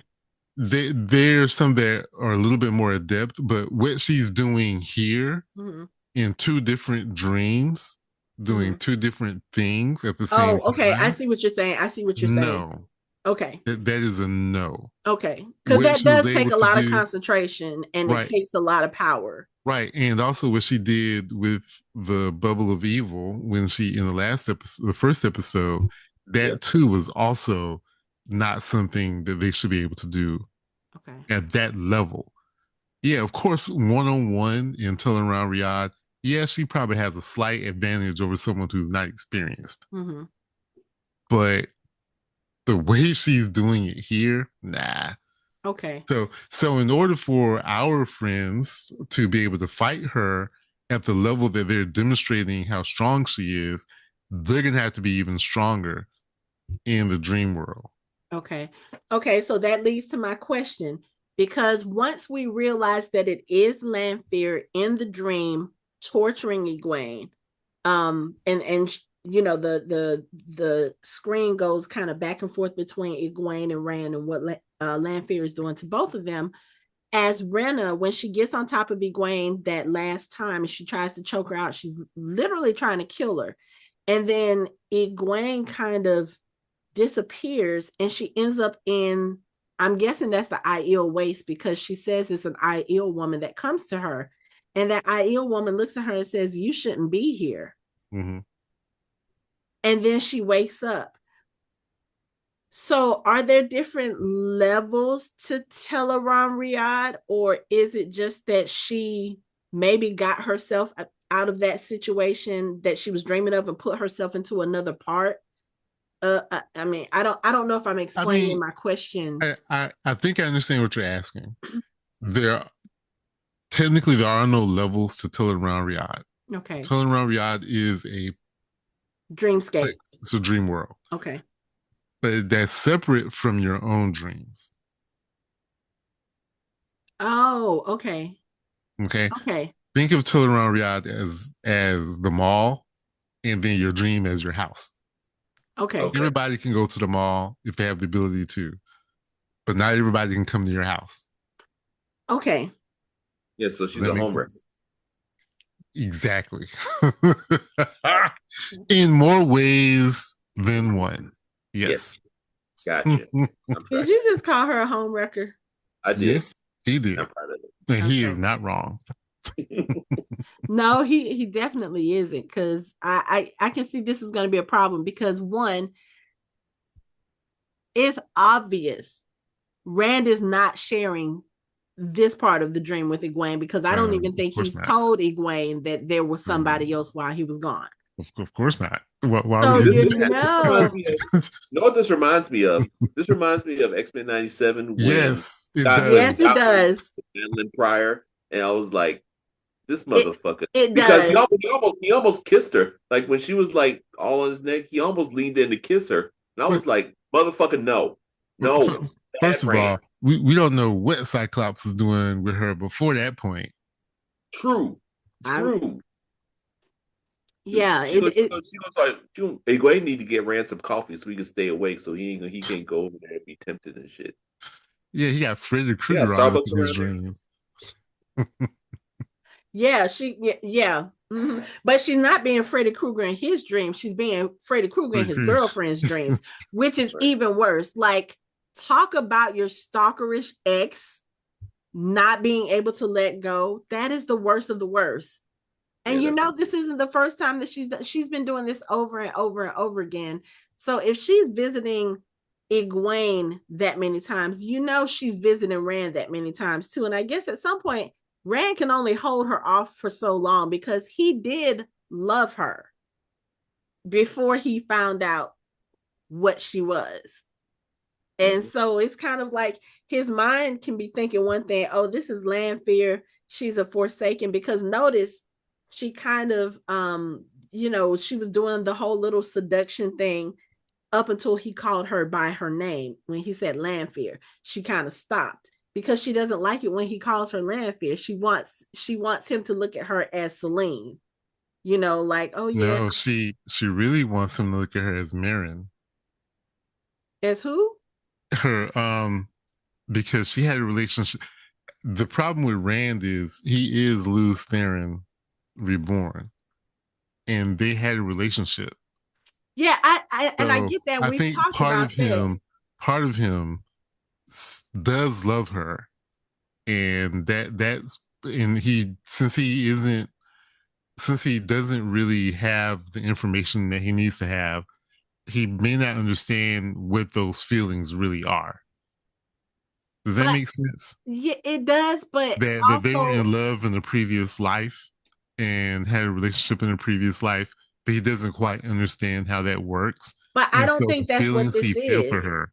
I don't think that's what this is because he built up a relationship with Selene as Rand for 2 months. So I don't think that crosses or that plays into a fact. I think that individually Rand has feelings for Selene and Lanfear has feelings for him as Rand and not just Lews Therin. Yes, I think for her, there is a part of her that still sees Lews Therin, but I think also she has genuine feelings for Rand as Rand. I'm gonna disagree with you because she doesn't make a distinction between him as Rand and him as Lews Therin. To her, he is Lews Therin. So whether she is Selene, Lanfear, or Meryn, when she looks at him, she sees Lews Therin. I disagree. We're going to have to agree to disagree on that because I don't think that's what she's doing. About 3,000 years of waiting for him to come back. And I get that, but again, I don't think that's what this is. That is what that is. She could care. That's why she calls it Egwene Cow. She could care less about Rand. It's Lews Therin that she's in love with, and that's who he is, as far as she's concerned. But here's the thing. She's called him Lews Therin. She's called him Lews Therin. She has called him that before, yes, but she has not since even before Fall. She has only referred to him as Rand. Well, and yeah, but also in her mind, that is Lews Therin. No, because here's the thing: if she's looking at him as only Lews Therin, Egwene would not be a threat to her because Lews doesn't care about Egwene. She is looking at Rand as Rand. It's complicated. I want the listeners to chime in. Tell us what you think. It's complicated because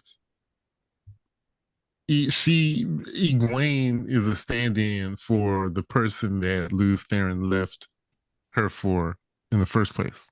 But see, here's the thing. So she's taking out all of that anger she has against Elena. She's taking it out on Egwene. But here's the thing, because Anthony, Egwene represents the same thing that Elena represented for Lews Therin. But here's the thing, that's a book thing. We have not even heard about Lews Therin's wife in this show.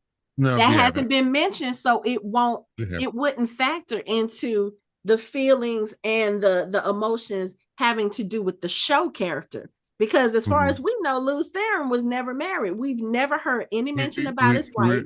We're all getting set up for all of this. They're setting y'all up for all of this. Yeah, but that doesn't mean that's what it is now. As of right now, we can only go by, as far as the show viewers go, we can only go by what we have seen on the screen. And I'm As telling of you, as of right now, Egwene is standing between her and Luz Theron. That's why Egwene is a target. she's So you are right standing about that. between her and Rand She doesn't care about al'Thor. Rand al'Thor, the shepherd. She only cares about the Dragon Reborn. You're Luz both Theron. right. Stop fighting. Stop fighting. You're both right. This is going to be a long because there's stuff we still haven't gotten to yet. Yeah, we'll step away from that part of the We'll put a conversation. pin in it. We'll put a pin in it for later episodes, but I do want the listeners to chime in. Like, what do you think? Do you think that this is just the Luz Theron thing, or do you think that Lanfear genuinely has feelings for Rand al'Thor as Rand al'Thor and not as the Dragon Reborn, not as a reincarnation of Luz Theron? Even Ishamael, even Ishamael was like Luz Theron. He didn't care. Rand means nothing to him. Yes, but that's different. Him. He was not romantically involved with Rand. He hadn't spent 2 months. That was his best friend. And he laid in bed with him, stroking his face. So yes, I mean, he didn't spend 2 months cozying up to him, sleeping with him, having rough sex with him. I'm just saying. As far as we know. I mean, Mike is like, we're both right. Let's move on. So I'm just saying, like that dream sequence where he was in bed with Rand and stroking his face. I'm like, I mean, I don't know. I'm not saying he wanted to, but I'm not saying he didn't either. Okay. But moving forward, they finally do make it to the Aiel Waste, and they have a hostile welcome party from some of the Aiel, and the woman who shows up in Egwene's dream is one of the ones that comes up. And there's a guy, I'm sure he's probably some kind of leader, because just the way he even came on screen, the way he carries himself, he seems like a leader. And he asked the woman, he was like, is this him? And then she gives what I am assuming is another part of the prophecy. And Anthony, do you still have that up on your computer? What she said? I do. She said, he will come from the west, beyond the spine of the world, of the blood, but not raised by the blood. He will tie us together with bonds we cannot break.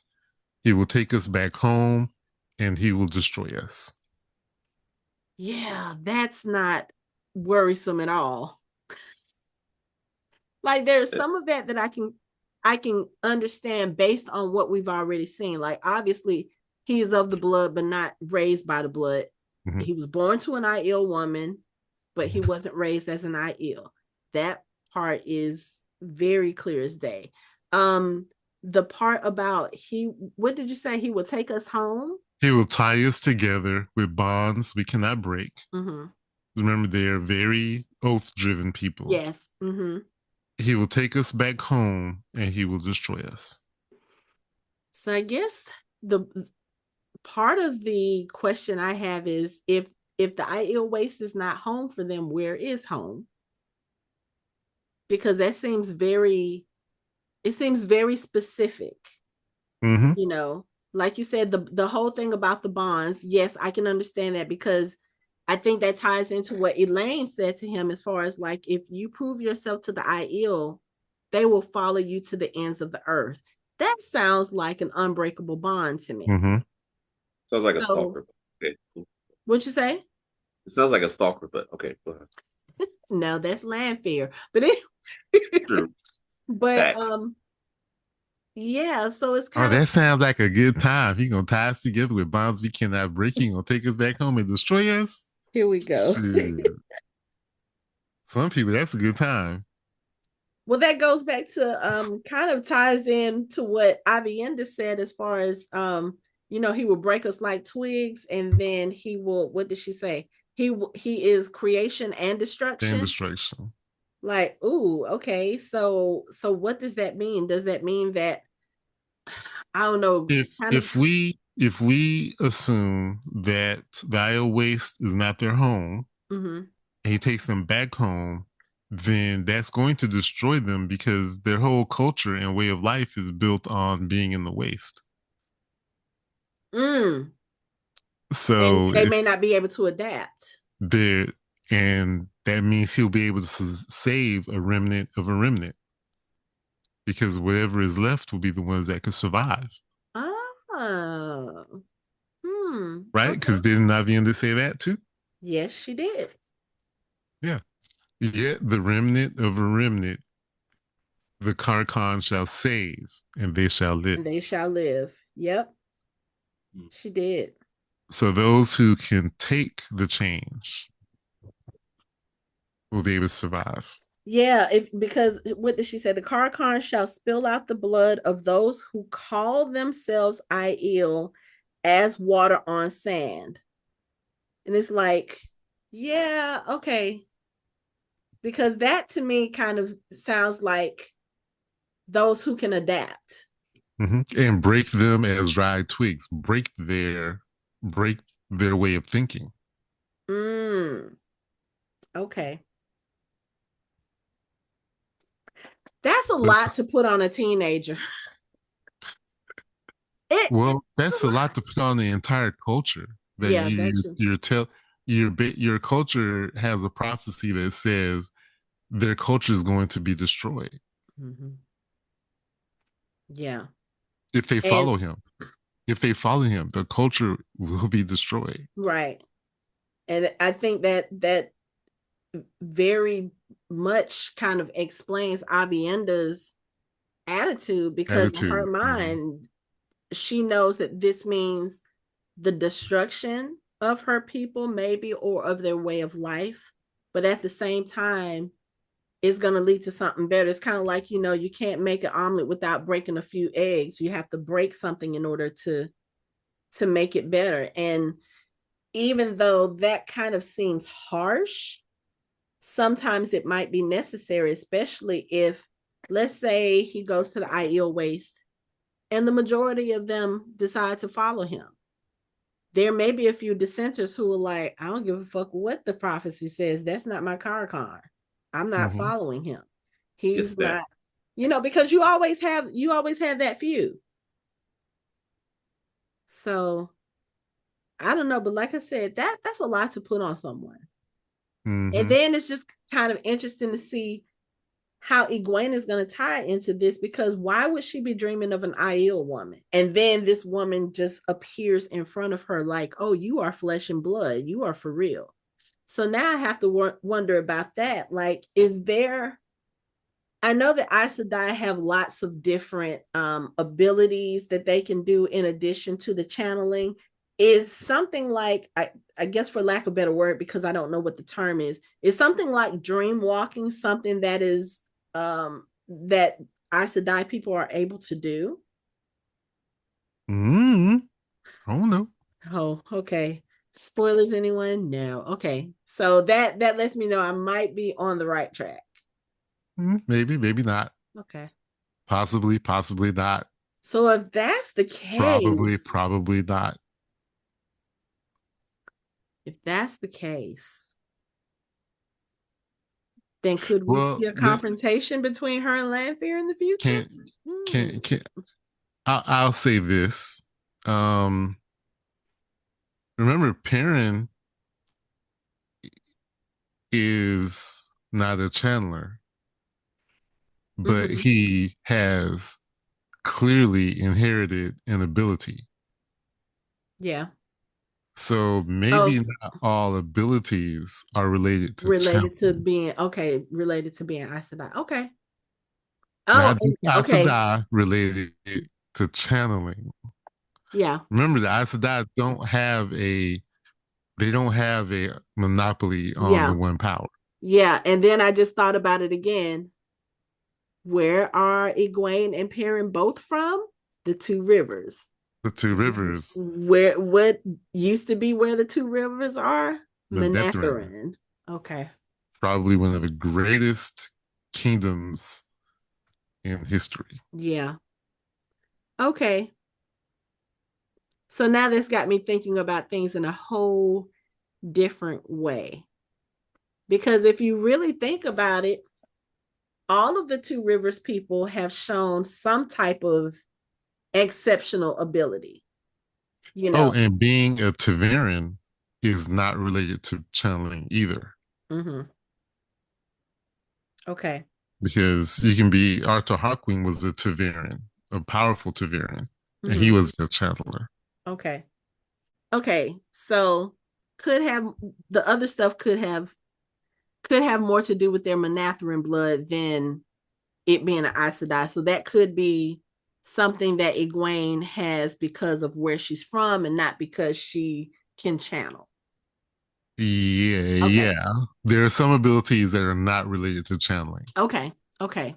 And I guess that's just the thing that I need to train my brain on, because I think at this point I'm looking at it like everything special has to do with Aes Sedai, and I have to remember that Aes Sedai, even though that's what we were introduced to as like the main group of people, they're not the dominant group of people at this point, I think.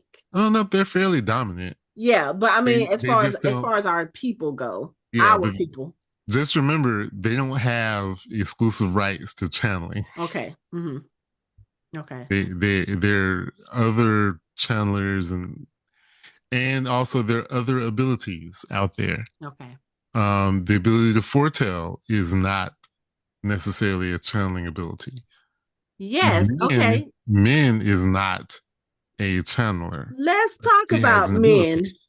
Let's talk about men. Where the hell? Because she shows up in Tarvalon, not only in Tarvalon, but she is working undercover in the tower for Varen to try to find out who and what that Black Aja are, and what it's like, how in the fuck does men find herself wherever Matt is? Like, are they just inexplicably tied to each other? Mike is sitting there shaking his head like, Here she is getting tied up with another Aes Sedai, and someone's trying to make a deal with her. I'm like, ma'am. look, the last time you teamed up with the Aes Sedai, that didn't work out so well for you. It ended up in the services of a dark friend. I'm like, Right. But I mean, like I said, I don't think Varen is a dark friend. I'm gonna stick to that thought. So she's working with Varen, and then also kind of sort of for Sawan. And let me tell you, this shit was so funny when she went to Matt's room to call him for Sawan. And Sawan is Sawan has Matt in the room, and she's asking him about the horn. And she was like, yeah, so you blew the horn, huh? Oh, that's good. So for you, it would have showed the ghosts of the dead warriors. Yeah, up until you die. And he was like, what? Wait, what? She said, yeah. She said, it'll do that up until you die, and then the abilities will go to the next person who blows the horn. So you don't want to kind of go all out and just kind of proclaim to everyone that you were the horn blower and that you were this, and you wouldn't want to take any portraits showing you blowing the horn. And I'm sitting like, no. Matt was sitting there like, yeah, no, no, Like, you want me to hold I on to think in that the for you? book, He's like, yeah, here. yeah, I think in the book he actually hired someone to a gleeman to sing a song about him blowing the horn. So yeah, no. he was insufferable. Yeah, I kind of figured that from the last episode, because like I said, Matt was starting to lose my respect, because I was like, Matt, this is not something you need to be going around bragging about and just kind of being an idiot about, because that's what he was doing. Like, why would you want to tell people that this was you, this is what you did, especially knowing that, oh, there are people out here looking for us that are trying to kill us, because we can't say for certain that that's not how the Forsaken found them. Right. So I thought it was interesting that Sawan kind of called him out on that. And then she was like, you want me to hold that for safekeeping? He was like, yes, yes. And then she turns around, she asked him, she said, she said he reminded her of her uncle. And her uncle was a gambler, and he was kind of lose this, that, and the other, blah, blah, blah. But he died a hero saving some children from a fire. And then she said, will you step up when the flames come? And I thought at first that I thought she was about to be degrading to him, just kind of be like, okay, so are you really going to be a hero? That sort of thing, because that's kind of the interaction that we've seen people have with Matt, kind of not taking him seriously, kind of, making it seem like he's the loser of the group. And then when he says to her, he was like, I'm no hero. I just do what needs to be done. And then she looks at him and she said, all heroes only do what needs to be done. Mm-hmm.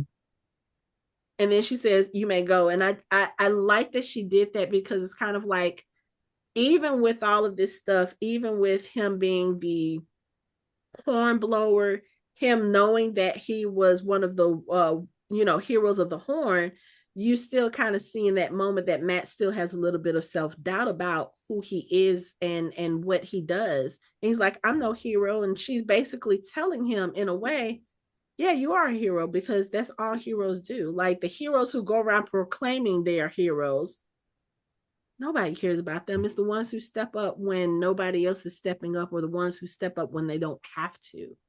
Those are the heroes. And I think that's what she was trying to tell him. Like, look, you don't have to do all of this boasting and, all of this stuff trying to be this person, because that person is who you are at your core. And I really appreciated that about her, because again, Matt is one of the people who I think people look down on so much in this show. And it's nice to see someone looking kind of through that facade of his to tell him, hey, you're important. She just had a funny way of doing it. And that's what he does in the book. He spends the entire book walking around, I'm no hero, I'm no hero. And he keeps doing these heroic things. I'm no hero, I'm no hero. Why are y'all following me? I'm no hero. Okay. Yeah. Okay. That's his thing. And he's the most Manetheren. I told you this before. He's probably the one with the most Manetheren in him. In his blood, yeah. Yeah. Yeah. Yeah. Okay. Since we're back in the tower, I gotta talk about Elayne's brothers. the sweaty fight. I gotta talk about two things: the sweaty fight and Matt not being able to get any sleep.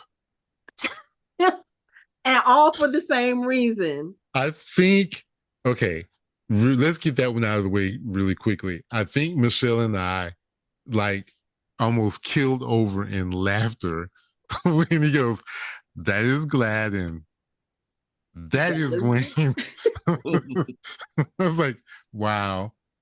Yeah, because poor Matt.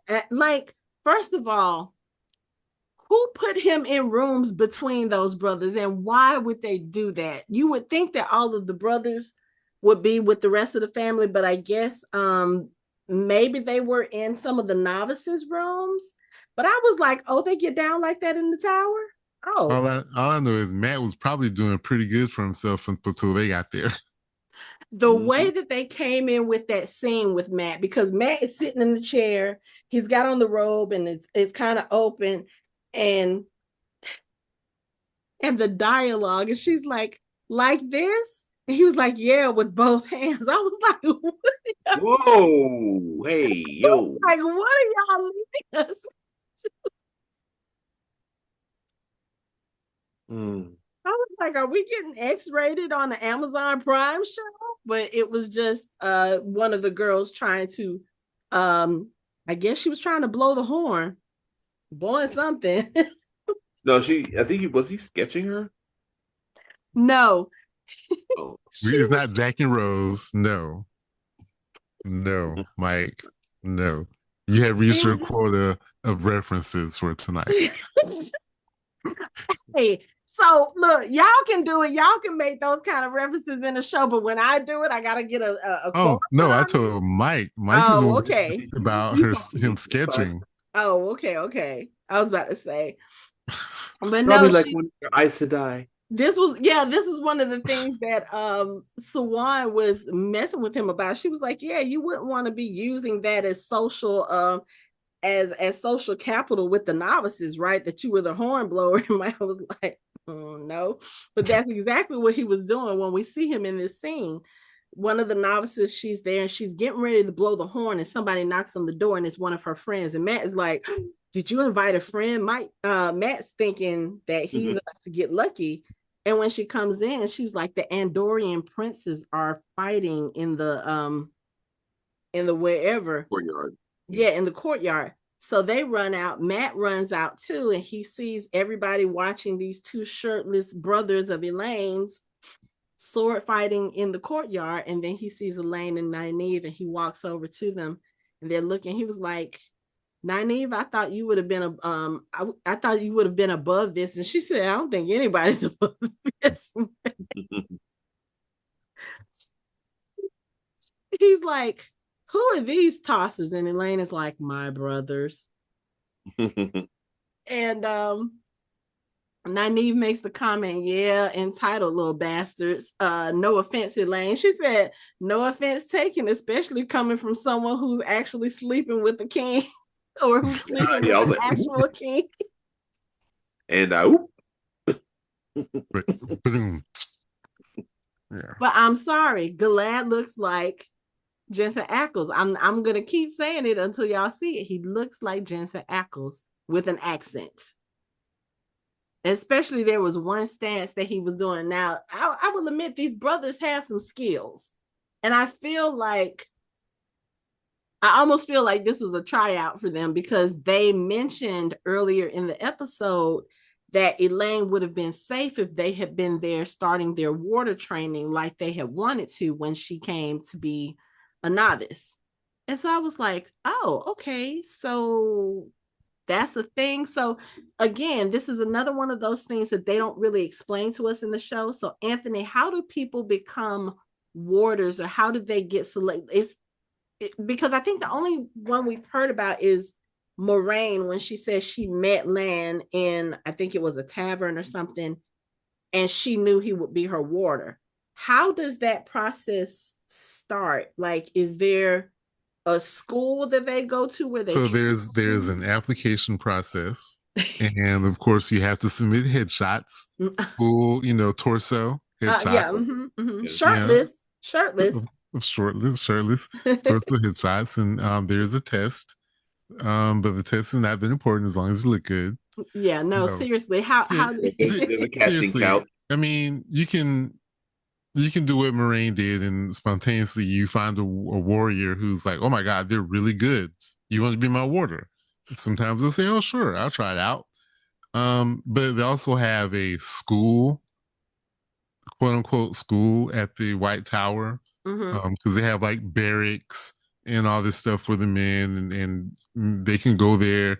Teenagers, they could be squires or whatever, to learn how to become a warder, which is basically learn how to fight and learn strategy and all that stuff. Well, depending on which direction you're going. And there's a lot of accepted walking around, hoping to be raised to the shawl, scoping out who they might want to pick to be their warder. So because I remember from last season when Nynaeve was walking in there looking for Maxim and Ivan, there was another, I thought he was already a warder, who approached her, was like, yeah, so you're accepted now, blah, blah, blah. So he wasn't already a warder. He was training. Okay. Because that's the thing. I was like, okay, these are the people who have already been chosen to be warders, but it's kind of like you go to school to train for something, then there's probably a test or something that you have to take to say that you're ready to do this, kind of like the Aes Sedai. I guess the instructors, will be like, oh, okay, yeah, you're good enough. You're ready. They can say, yeah, he's ready. Okay. And they don't have to be a certain age to do that, right?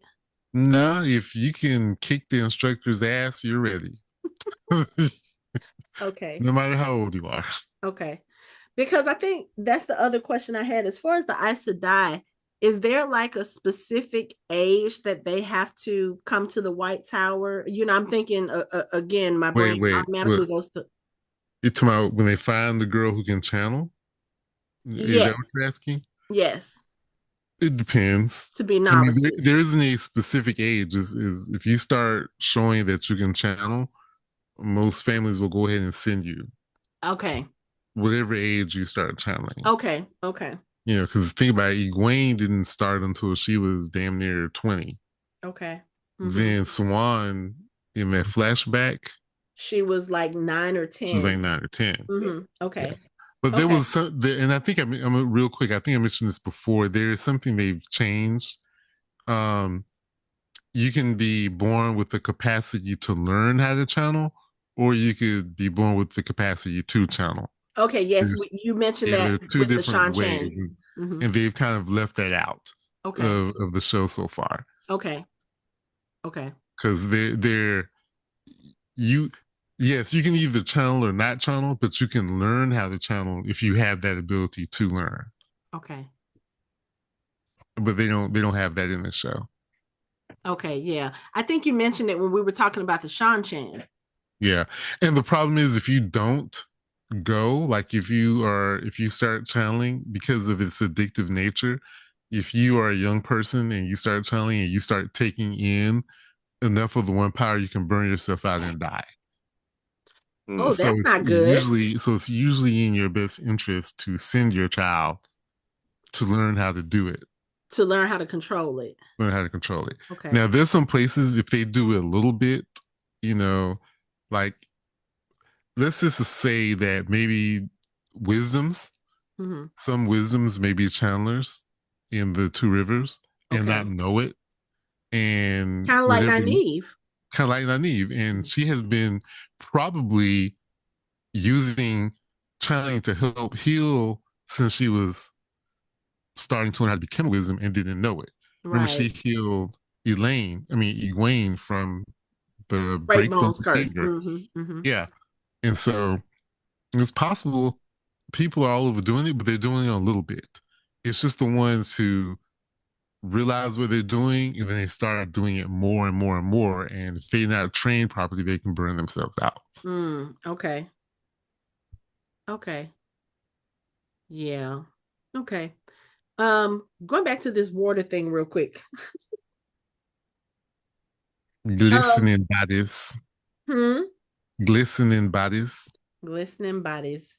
But anyway, so towards the end of the episode, we see that her brothers are going to stay and do their water training because after Swan has recruited Elayne and Nynaeve to be her hounds, which I have a problem with this show continuously referring to people as animals. It's just bothersome to me. I don't know if it bothers anybody else, but when she says that she wants them to be her hounds, Elayne takes this kind of as her sign that, okay, you know what? I think she did this on purpose because what did she tell them? She tells Elayne, you're going to go through the arches tonight and Mm-hmm. then you guys are going to get started tomorrow. And Elayne was like, oh, I think she did that on purpose because my mother's supposed to take me home tomorrow. And Elayne makes the decision towards the end of the episode. She was like, no, I'm staying. I'm going to become an Aes Sedai because I think what did she say? Her mother, I think, told her that it would be advantageous for her to become an Aes Sedai, and that's why they sent her to the tower in the first place. And Elayne is like, yeah, it will help with that, but that's not the only thing. That's not the only reason why I want to do this. She was like, I literally healed the dragon reborn in Farm. She was like, I have a greater purpose just from being the queen, but I'm gonna fulfill that purpose too. But I need to, what did she say? I need to earn it first. So This is a great speech. Like I was so proud of her.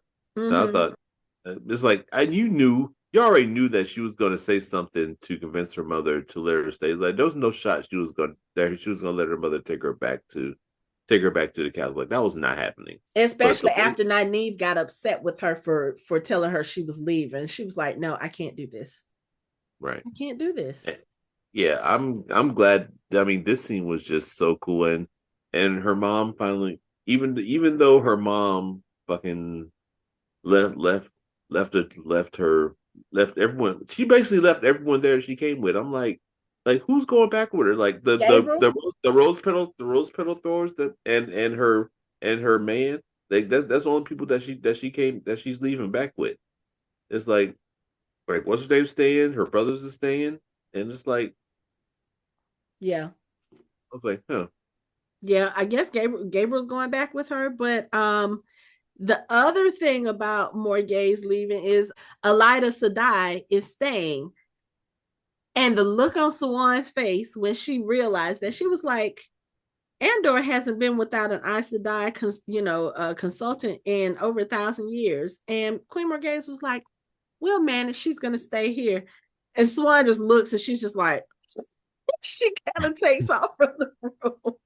Because Elida Sedai is about to be a headache for her.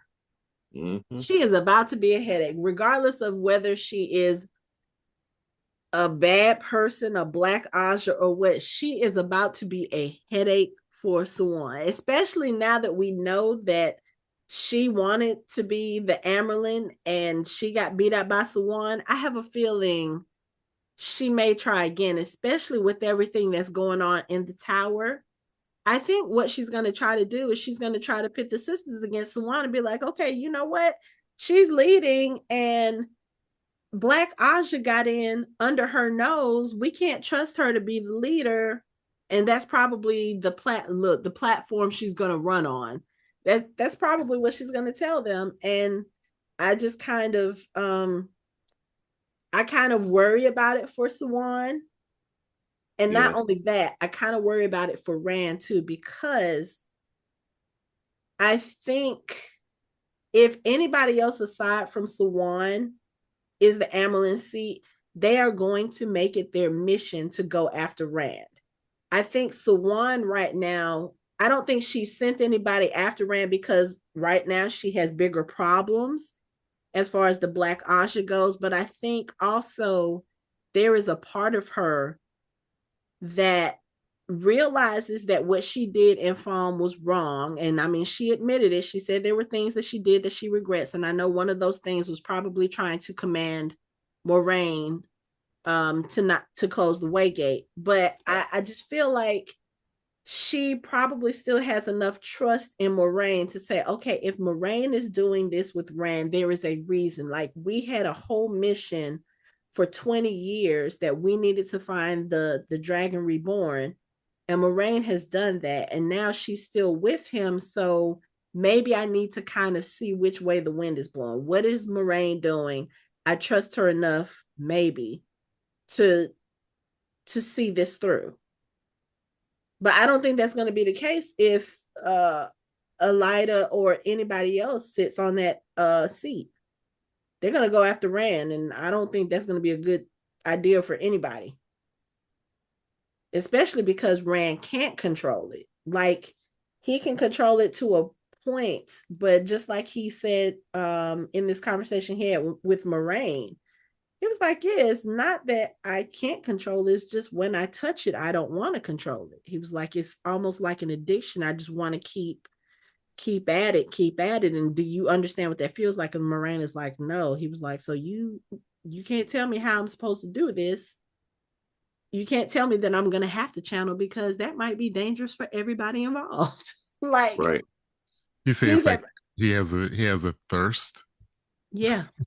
And the way to take care of it is right there. Mm-hmm. Yeah.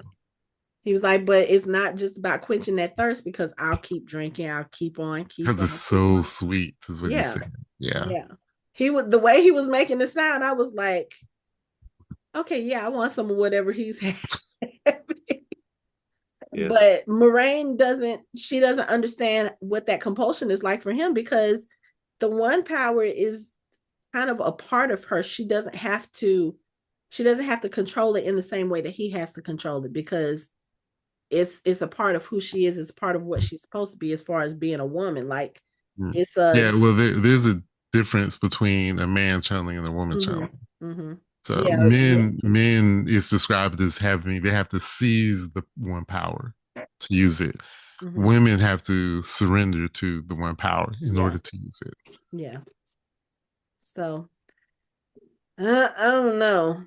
I just I think that the Aes Sedai, I think the tower needs to focus on their Black Asha problem, which we didn't see any of them in this episode. So that's what they need to worry about. They need to We leave. probably Or gonna get did a we?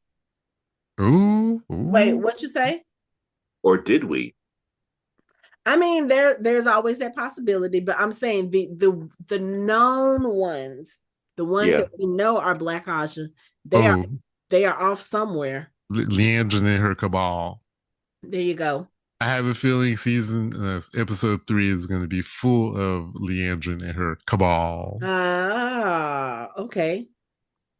I mean, like you said, we haven't seen them, so it's time to see them. Yeah. Yeah. And figure out what they're up to. Yeah. Where they are and what their plans are. Because it's like, okay, now that you have all of the stuff that was in the repository, now that you have basically made an enemy of yourself with the rest of the Aes Sedai, like where could someone like them go and be safe or lay low? So yeah, that's what I need to know. Where are you guys going? I know they were trying to get to a boat in that last episode because Leandra was like, get to the docks, get to the docks. So they're somewhere away from Tar Valon, because I think if they had been in Tar Valon, that they would be dead. But yeah, I want to see that. And I want to see what's going on with Egwene and this whole thing with the Teleron Riad. Because for you to dream about a woman and then this woman is in front of you, I need to know more of what's going on. So, do we have anything else to talk about? I know there was a lot going on in this episode. Yeah, this episode was a lot of setup for big payoffs later, probably. Okay. And episode 1 was like a 9.8 for me. This was probably like a 8.5. Okay. So good, solid setup episode. Yeah. Yeah, no action. What was it? Okay, we discussed Gabriel maybe trying to compose Elayne when he was talking to her. Okay. Shout out to Avienda when they were the first time they were walking, and she said okay, we're almost there. She said Aiel will make it before night, but then she looked them up and down like we can make camp. Yeah, she was looking at them like Aiel would make it before night, but y'all are not Aiel. I was like, oh, the shade in this episode. Everybody is throwing shade, and I love it. I had mentioned before that the maidens run everywhere. They don't get tired. They run everywhere. Yeah. They look at people riding horses like, what is wrong with y'all? Because look, let me tell you, all this walking they were doing, I was getting tired. Because you have to imagine they are walking probably hundreds of miles. Because I haven't looked at a map. I know there's a map out there. I'm going to take a look at it, but trying to figure out how far it is from Tar Valon to the Aiel Waste. And all of the things that they were walking through and over the hills and through the woods to grandmother's house we go. That's a lot of walking. I couldn't do it. I'd be dead. Well, yeah, I'm and they didn't cheat and use the ways. Well, they didn't cheat, use ways, but there might be some cheating involved. You know, Egwene has access to the one power. Moiraine has her stat boost from Lan. Lan has his stat boost. Rand has access to the one power, and Avienda's Aiel, Maiden of the Spear. So they gonna move at a pretty good clip. Okay. Oh yeah, because I think I remember from the first season, the one power kind of gave Moiraine a little bit of extra energy, so she didn't get tired up until she got attacked. But okay. And if she really wanted to, she this is a lot, but she could actually be boosting them with one power. Mm. She does have that. They do have that ability to do that. Okay. So, okay. Just saying, it may not be as daunting as we think it is, and there might be a little bit of cheating involved. Okay. So, because there were times in the books when Rand was riding his horse and he would use one power to kind of boost the horse a little bit. So they could do that. Okay. Okay. They may not even realize she's doing it. That's the thing. Right. Well, I mean, if they notice they're covering a couple of 100 miles in a day, they might notice. But we don't know how long this journey is taking them. Yeah. So yeah. Okay. Mike, you got any shout outs? I don't. I think I've shot everything out. So y'all, when y'all were talking about Elida like running for like trying to be Emerald Seed again, all I could hear was her sounding like Trump, like the Black Aja have taken over. The Aja are here. If I was the Amerlin seat, I would take care of everything. I would handle it.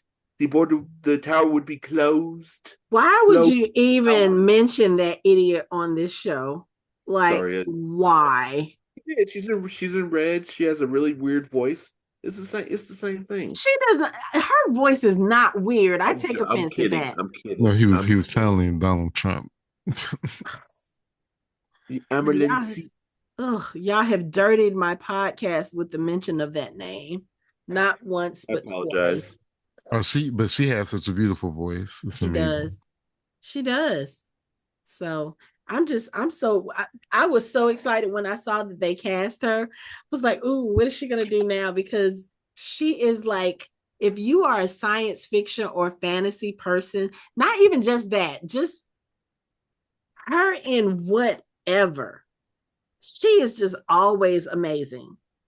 So I was like, when I saw who she was, and I asked Anthony, I said, okay, so who is Elida Sedai? He was like, yeah. I was like, oh, okay.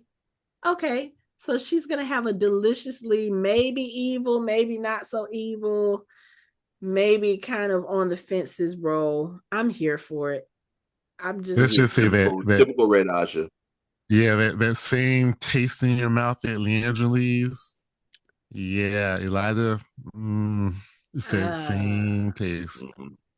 Yay. Okay.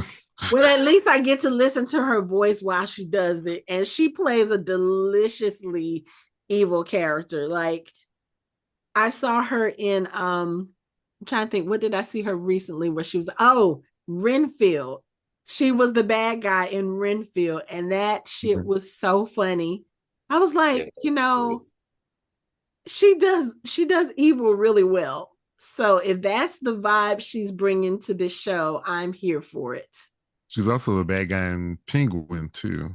In the Penguin. That I have not had a chance to watch it, but we will get to that. I will. I know. Now she played a good guy in Mass Effect 2, the video game. So okay. She was a good guy in that. And then she was in I recently watched Star Trek Beyond for the first time because we were getting ready for Stellarfest convention that was last weekend, and I was prepping for one of Anthony and Nick's panels. And they were talking about the Kelvin timeline, Star Trek's. And I'm sitting here looking, I'm like, I don't think I remember this movie, but I know I'm a fan of those films. So I was trying to figure out why I hadn't watched that movie. And then she popped up. I was like, oh no, I definitely would have remembered if she was in this movie. Like, why did I not watch it? And then I realized that movie came out like 2 months after Anton Yelchin passed, and I couldn't watch it, and I just never went back to watch it because at that time I couldn't watch him on screen. So yeah, but she was in that too. So yeah, she does good characters well. She does evil characters even better. So I'm looking forward, especially if she's bringing that kind of energy, because I mean, yeah, we can't stand Leandra's character, but she's a fun character to hate. So I'm looking forward to directing that energy towards another character. It'll be great. It'll be fine. So, you guys have any final thoughts on this episode? No, I'm clear. We're clear. All right. Well, in that case, that is it for our show. You can find us online at www.fandomhybrid.com. We are on social media, on all the social media at Fandom Hybrid. You can chat with us on our Discord channel. You can watch our videos on our YouTube channel, and you can listen to us on all major podcast streaming platforms. Thanks for listening. We hope you join the conversation next time.